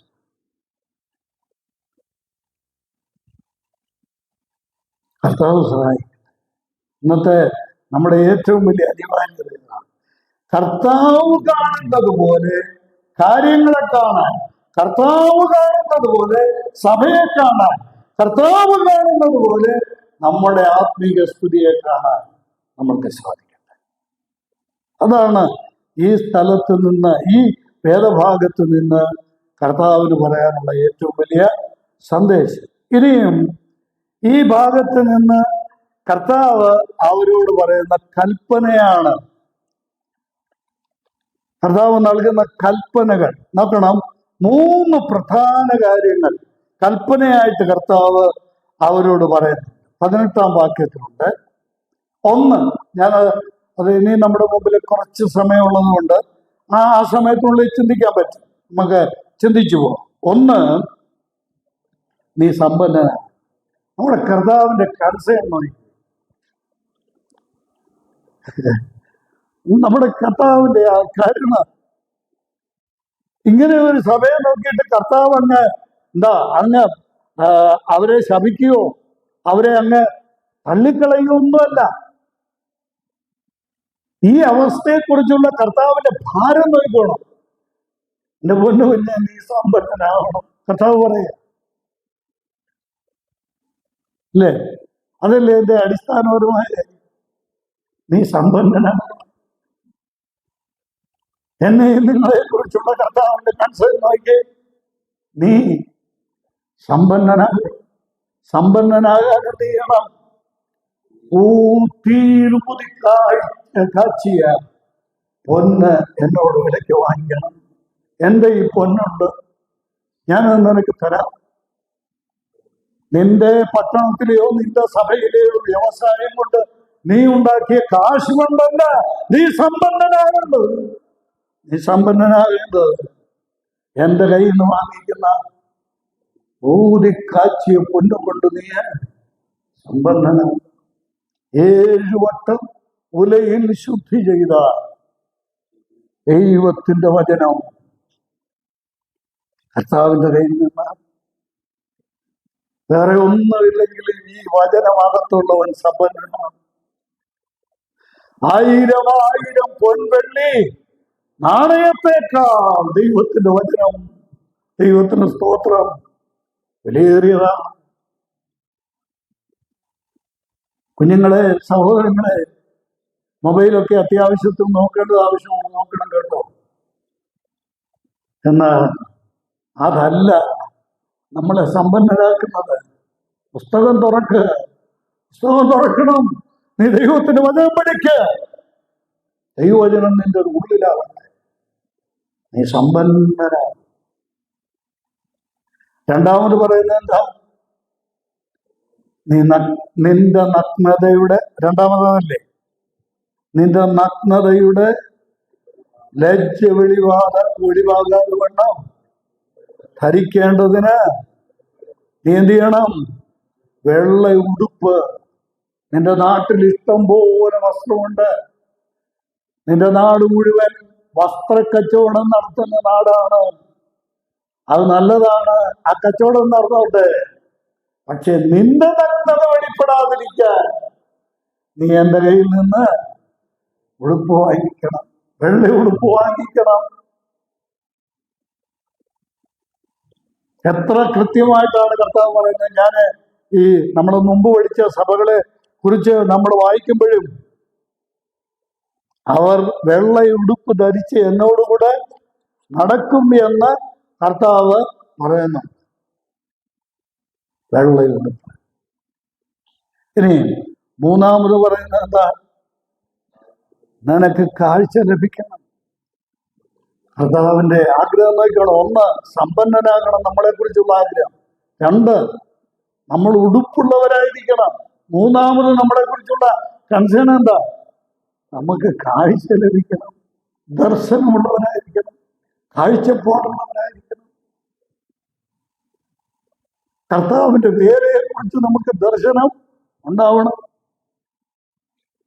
കർത്താവിന്റെ കൺസേണോ? നിനക്ക് കാഴ്ചപ്പാടുണ്ടാവണം, നിനക്ക് ദർശനം ഉണ്ടാകണം. ഇത് കർത്താവിന്റെ മാത്രമല്ല, ദൈവദാസന്മാരും ഇത് ഉള്ളാലെ ആഗ്രഹിക്കുന്ന വലിയ കാര്യമാണ്. പൗലോസ് പ്രാർത്ഥിക്കുമ്പോൾ എഫേസോസിലെ വിശ്വാസികൾക്ക് വേണ്ടി പ്രാർത്ഥിക്കുന്ന എന്താ? നിങ്ങളുടെ ഹൃദയദൃഷ്ടി പ്രകാശിപ്പിക്കപ്പെടണം, നിങ്ങളുടെ അകത്തെ കണ്ണ് തുറക്കണം. പലരും പറയുന്ന ഒരു കാര്യമുണ്ട്, ഞാൻ എത്ര വട്ടം വായിച്ചിട്ട് എനിക്ക് ഈ വേദപുസ്തകത്തിലെ പല കാര്യങ്ങളും മനസ്സിലാകുന്നില്ല. എത്ര വട്ടം വായിച്ചിട്ട് എനിക്ക് മനസ്സിലാകുന്നില്ല. എന്താ കാരണം അറിയാമോ? കാരണം ഇതാണ്. എന്താ? കർത്താവ് നമ്മുടെ കണ്ണ് തുറക്കണം. നമ്മൾ കർത്താവിനോടൊന്ന് പറയാമോ? എനിക്ക് കാഴ്ച വേണം കർത്താവേ. ഇന്നത്തെ സഭ കർത്താവിനോട് പ്രാർത്ഥിക്കേണ്ട 3 പ്രധാനപ്പെട്ട പ്രാർത്ഥനാ വിഷയം ഇവിടെയുണ്ട്. ഒന്ന്, എന്നെ സമ്പന്നനാക്കണം. 2, എന്നെ ഉടുപ്പിക്കണം. 3, എനിക്ക് കാഴ്ച തരണം. ഈ 3 വിഷയങ്ങൾക്ക് വേണ്ടി ആധുനിക സഭ കരയേണ്ട, പ്രാർത്ഥിക്കേണ്ട കാലഘട്ടത്താണ് നമ്മൾ. കർത്താവ് നമ്മളെ സഹായിക്കട്ടെ. ഇനിയും കർത്താവ് തൊട്ടടുത്ത് ഇവരോട് ബന്ധപ്പെട്ട് കർത്താവ് പറയുന്ന ഏറ്റവും പ്രധാനപ്പെട്ട മറ്റൊരാശയം ഞാൻ ഏറ്റവും അതിൻ്റെ കൺക്ലൂഷനിലേക്ക് വരാൻ ആഗ്രഹിക്കുക. കർത്താവ് ഇവരെ സമ്പന്നരാക്കാനും ഇവരുടെ നഗ്നത മറയ്ക്കാനും ഇവരുടെ കണ്ണു തുറപ്പിക്കാനുമായിട്ട് കർത്താവ് ചെയ്യുന്ന കാര്യങ്ങൾ നോക്കി. മൂന്നാമതായിട്ട് 19-ാം വാക്യത്തിലുണ്ട്. നോക്കണം, എന്താ കർത്താവ് പറയുന്നത്? നീ ഇങ്ങനൊക്കെ ആണെങ്കിലും എനിക്ക് നിന്നോട് പ്രിയമുണ്ടെന്നാ കർത്താവ് പറയുന്നത്. എനിക്ക് പ്രിയമുള്ളവരെ ഞാൻ എന്ത് ചെയ്യുന്നു? ഞാൻ ശാസിക്കുകയും ശിക്ഷിക്കുകയും ചെയ്യുന്നു. പിന്നെ ആകയാൽ നീ ജാഗ്രതയുള്ളവരായിരിക്കുക, മാനസാന്തരപ്പെടുക. ദൈവമക്കളെ എന്നെ കർത്താവ് ശാസിക്കുകയും ശിക്ഷിക്കുകയും ചെയ്യുന്നത് ലോകമനുഷ്യരെ കർത്താവ് ശാസിക്കുമോ ശിക്ഷിക്കുമോ? എൻ്റെ പ്രിയമുള്ളവരെ, വ്യക്തമായി തിരുവഴുത്ത് നമ്മളെ പഠിപ്പിക്കുന്ന ഒരു കാര്യമുണ്ട്. രക്ഷയ്ക്കായി കാക്ഷിക്കുന്നവരെ ഞാൻ അതിൽ ആക്കും. രക്ഷയ്ക്ക് അകന്നവരല്ലാത്ത ആളുകളുണ്ട്, അല്ലേ? രക്ഷയ്ക്ക് അകന്നവരല്ല. ഇവർക്ക് രക്ഷയെക്കുറിച്ച് അറിയാം, രക്ഷിക്കപ്പെട്ടവനല്ല, പക്ഷെ രക്ഷയെക്കുറിച്ച് അറിയാം. ഞാൻ ഇതിന്റെ വ്യത്യാസം എന്ന് പറയാം. തലകൊണ്ട് ഇവർ കാര്യങ്ങളെല്ലാം ഗ്രഹിച്ചിട്ടുണ്ട്, എങ്ങോട്ട് ഇറങ്ങിയിട്ടില്ല, ഹൃദയത്തിലേക്ക് ഇറങ്ങിയിട്ടില്ല. അതാണ് ഇവിടുത്തെ പ്രശ്നം.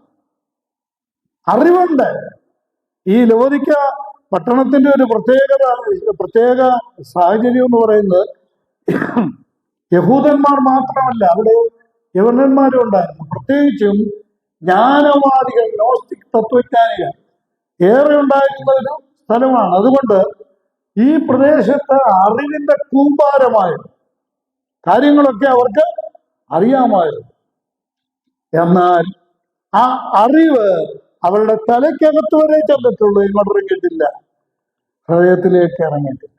അപ്പോ കർത്താവ് ഒരു മർക്കോസ് സുവിശേഷം 10-ാം അധ്യായത്തില് നമ്മൾ വായിക്കുന്നുണ്ട് ഒരു ന്യായശാസ്ത്രിയെ കുറിച്ച്. എനിക്ക് പ്രിയമുള്ളവർ എന്നുള്ള വാക്ക് വെച്ച് ഞാൻ പറയും. അവൻ ചോദിച്ചു, ഞാൻ നിത്യജീവനെ പ്രാപിക്കാൻ എന്ത് ചെയ്യണമെന്ന് ചോദിച്ചു. അവർ തമ്മിൽ കർത്താവ് അവനുമായിട്ടൊരു സംഭാഷണമൊക്കെ നടന്നു. ഏറ്റവും ഒടുവിൽ അവിടെ എഴുതിയിരിക്കുന്ന അവൻ ദുഃഖിച്ച് പൊയ്ക്കളഞ്ഞു എന്ന്. എന്നാൽ അത് തുടങ്ങുന്നുള്ള ഒരു കാര്യം പറയുന്നു, ഞാൻ ബാല്യം മുതലേ ഇതെല്ലാം പ്രമാണിച്ചു പോരുന്നു എന്ന് ഞാൻ പറയുന്നു. ഈ 10 കൽപ്പനകളെല്ലാം ചെറുപ്പം മുതലേ ഞാൻ ഇതെല്ലാം പാലിച്ചു പോകുന്നു എന്ന് പറഞ്ഞപ്പോ അവിടെ എഴുതിയിരിക്കുന്ന ഒരു വാക്ക് നിങ്ങൾ വീട്ടിൽ ചെന്ന് നോക്കണേ. അവിടെ എഴുതിയിരിക്കുന്ന കർത്താവ് അവനെ നോക്കി. ആ നോക്കി എന്ന് പറഞ്ഞാൽ അവന്റെ മുഖം കണ്ടെന്നാണ്, അവന്റെ പുറം കണ്ടെന്നാണ് ആണോ? അല്ല, പിന്നെ കർത്താവിനെ നോക്കിയെന്ന് പറഞ്ഞാൽ അവന്റെ ഉള്ളു കണ്ടു. അടുത്ത പറഞ്ഞിരിക്കുന്നത് എന്താണെന്നറിയാം, കർത്താവിനെ നോക്കി അവനെ സ്നേഹിച്ചു. ഇവൻ വീണ്ടും ജന്മം പ്രാപിച്ചവൻ അല്ല, നിത്യജീവൻ അവന് ഇല്ല. എങ്കിലും കർത്താവ് എന്ത് ചെയ്തു? അവനെ എനിക്ക് പ്രിയമുള്ളവർ എന്നിവിടെ പറഞ്ഞിരിക്കുന്ന കർത്താവ്, എനിക്ക് ഇവനെ പ്രിയമാണ്. എന്നിട്ട് അവനങ്ങ് പോയി കഴിഞ്ഞപ്പോൾ കർത്താവ് നെടുവീർപ്പിട്ട് പറഞ്ഞൊരു കാര്യമുണ്ട്, അവൻ ദൈവരാജ്യത്തിന് അകന്നവനല്ല. ലവോദിക്ക സഭയിലുള്ള വിശ്വാസി എന്ന് പറയാൻ പറ്റില്ല. ലവോദിക്ക സഭയിൽ ഉള്ളവരെ സംബന്ധിച്ചിടത്ത് പറയാൻ പറ്റുന്ന ഒരു കാര്യമുണ്ട്, അവർ രക്ഷയ്ക്ക് അകന്നവരല്ല, ദൈവരാജ്യത്തിന് അകന്നവരല്ല. അതുകൊണ്ട് ഇവർ ശരിയാകുമോ എന്ന് അവരെ ബോധ്യപ്പെടുത്താൻ വേണ്ടി കർത്താവ് പറയാണ്, ഞാൻ നിന്നെ ശാസിക്കാൻ തയ്യാറാണ്. ഞാൻ ശാസിക്കുകയും ശിക്ഷിക്കുകയും ചെയ്തിട്ടാണെങ്കിലും നീ ദൈവകൃപയിലേക്ക് വരുമെങ്കിൽ ഞാനത് ചെയ്യാൻ തയ്യാറാണ്. അടുത്ത് പറയുന്നത് എന്താ? മാനസാന്തരപ്പെടുക. ഇതിന് നല്ലൊരു ഉദാഹരണമായിട്ട് ഞാനിങ്ങനെ പറയാം. അനേക ആളുകൾ മാനസാന്തരപ്പെട്ടത്, രക്ഷിക്കപ്പെട്ടത് അവര് പന്തലിൽ വന്നോ, നമ്മുടെ സൺഡേ സ്കൂളിൽ വന്നോ, നമ്മുടെ സഭായോഗത്തിന് വന്നോ സുവിശേഷം കേട്ടല്ല, സുവിശേഷ പ്രസംഗം കേട്ടല്ല. അനേക ആളുകൾ രക്ഷിക്കപ്പെട്ടത് എപ്പോഴാണെന്ന് അറിയാം? മെഡിക്കൽ കോളേജിൽ കിടക്കുമ്പോഴാണ്.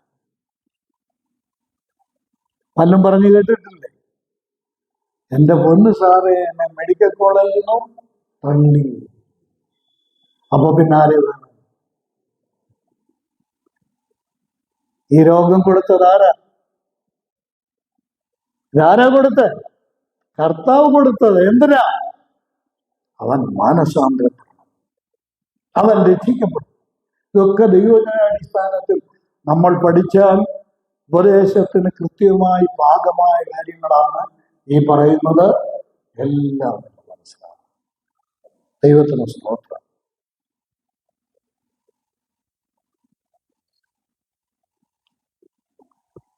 ഇവിടെ ആത്മപരിശോധനയാണ് ആവശ്യമില്ലേ? യഥാർത്ഥത്തിൽ നമ്മുടെ ആത്മീയ സ്ഥിതി എന്താണ്? കർത്താവ് അവരോട് പറയുന്ന ഒരു നിർദ്ദേശം, അല്ലെങ്കിൽ ആ സഭയ്ക്കകത്തുള്ളവരെ വിളിച്ച് കർത്താവ് പറയുന്ന ഒരു പ്രധാന കാര്യം, നീ വാതിൽ തുറക്കും. ഞാനിവിടെ നിന്ന് മുട്ടുക, നീ എൻ്റെ ശബ്ദം കേട്ട് വാതിൽ തുറക്കുമോ? വാതിൽ തുറക്കുമോ? ഞാനകത്ത് വരാം. ഞാനകത്ത് വന്നാൽ അവിടെ ഒരു പ്രത്യേക പ്രയോഗം ഞാൻ പറയട്ടെ. 20-ാം വാക്യത്തിലെ ആ പ്രത്യേക വാക്ക് നോക്കി, എന്റെ ശബ്ദം കേട്ട് വാതിൽ തുറന്നാൽ ഞാൻ നിങ്ങളുടെ അടുക്കൽ വരുമെന്നല്ല, പിന്നെ ആരാണോ വാതിൽ തുറക്കുന്ന അവന്റെ അടുക്കൽ കണ്ടോ, അവന്റെ എന്നുള്ള ഒരു സർക്കിളിനകത്താക്കിയിട്ട് കർത്താവിന് മറ്റുള്ളവരോട് കൂട്ടായ്മയില്ല. ആരോടെയുള്ള കൂട്ടായ്മ? വാതിൽ തുറക്കുന്നവനും അവനുമായി മാത്രം. ഓർക്കണം, ഒരു സഭയിലുള്ള എല്ലാവരുമായി കർത്താവിന് കൂട്ടായ്മ ഉണ്ടെന്ന് പലരും ധരിച്ചു വെച്ചിട്ടുണ്ടെങ്കിൽ തെറ്റാണ്. കർത്താവിന് കൂട്ടായ്മയുള്ളത് വ്യക്തികളാണ്. വാതിൽ തുറന്നവനോടാണ് കർത്താവിന് കൂട്ടായ്മ. അത്താഴം കഴിയും. ഈ അത്താഴം ഒരു വലിയ പഠനമാണ്. നിങ്ങൾക്ക് വിടുക, വീട്ടിൽ ചെന്ന് പഠിച്ചു. ഞാൻ ഇനി ഒരിക്കലും പറഞ്ഞൊന്നും വരികയില്ല. അത്താഴം നിങ്ങൾ പഠിച്ചു. സ്തോത്രം.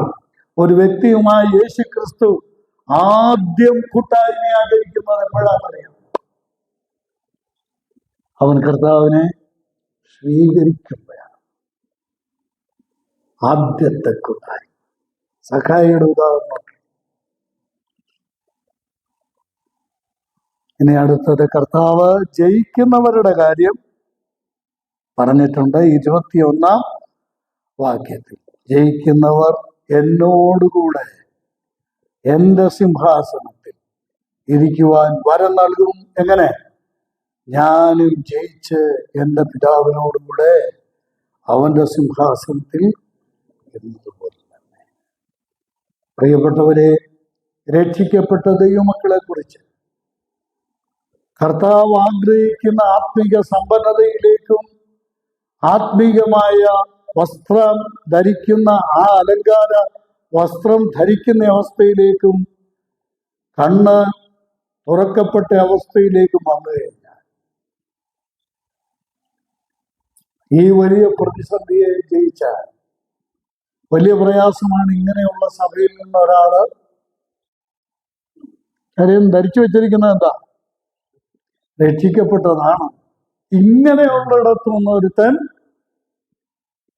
ജയിച്ചു വരണമെങ്കിൽ കർത്താവിനോടുകൂടെ സിംഹാസനത്തിലിരിക്കുവാൻ തീർച്ചയായിട്ടും കർത്താവ് അനുവാദം നൽകും. ഞാനും ജയിച്ച് എൻ്റെ പിതാവിനോടുകൂടെ അവന്റെ സ്തോത്രം. വലിയ അർത്ഥമാണ്. പുതിയ നിയമത്തിൽ ഇതിനോട് ചേർന്നുള്ള പഠനങ്ങളുണ്ട്. അതൊക്കെ നമുക്ക് ദൈവം അനുവദിച്ചാൽ നിങ്ങൾ സ്വയമായിട്ട് പഠിക്കാൻ ശ്രമിക്കുക. ഒടുവിൽ കർത്താവിന്റെ ആഹ്വാനമാണ്. ആത്മാവ് സഭകളോട് പറയുന്നത് എന്തെന്ന് ചെവിയുള്ളവൻ കേൾക്കട്ടെ. തീർച്ചയായിട്ടും ഈ ചിന്തിച്ച കാര്യങ്ങൾ, ഈ ധ്യാനിച്ച കാര്യങ്ങൾ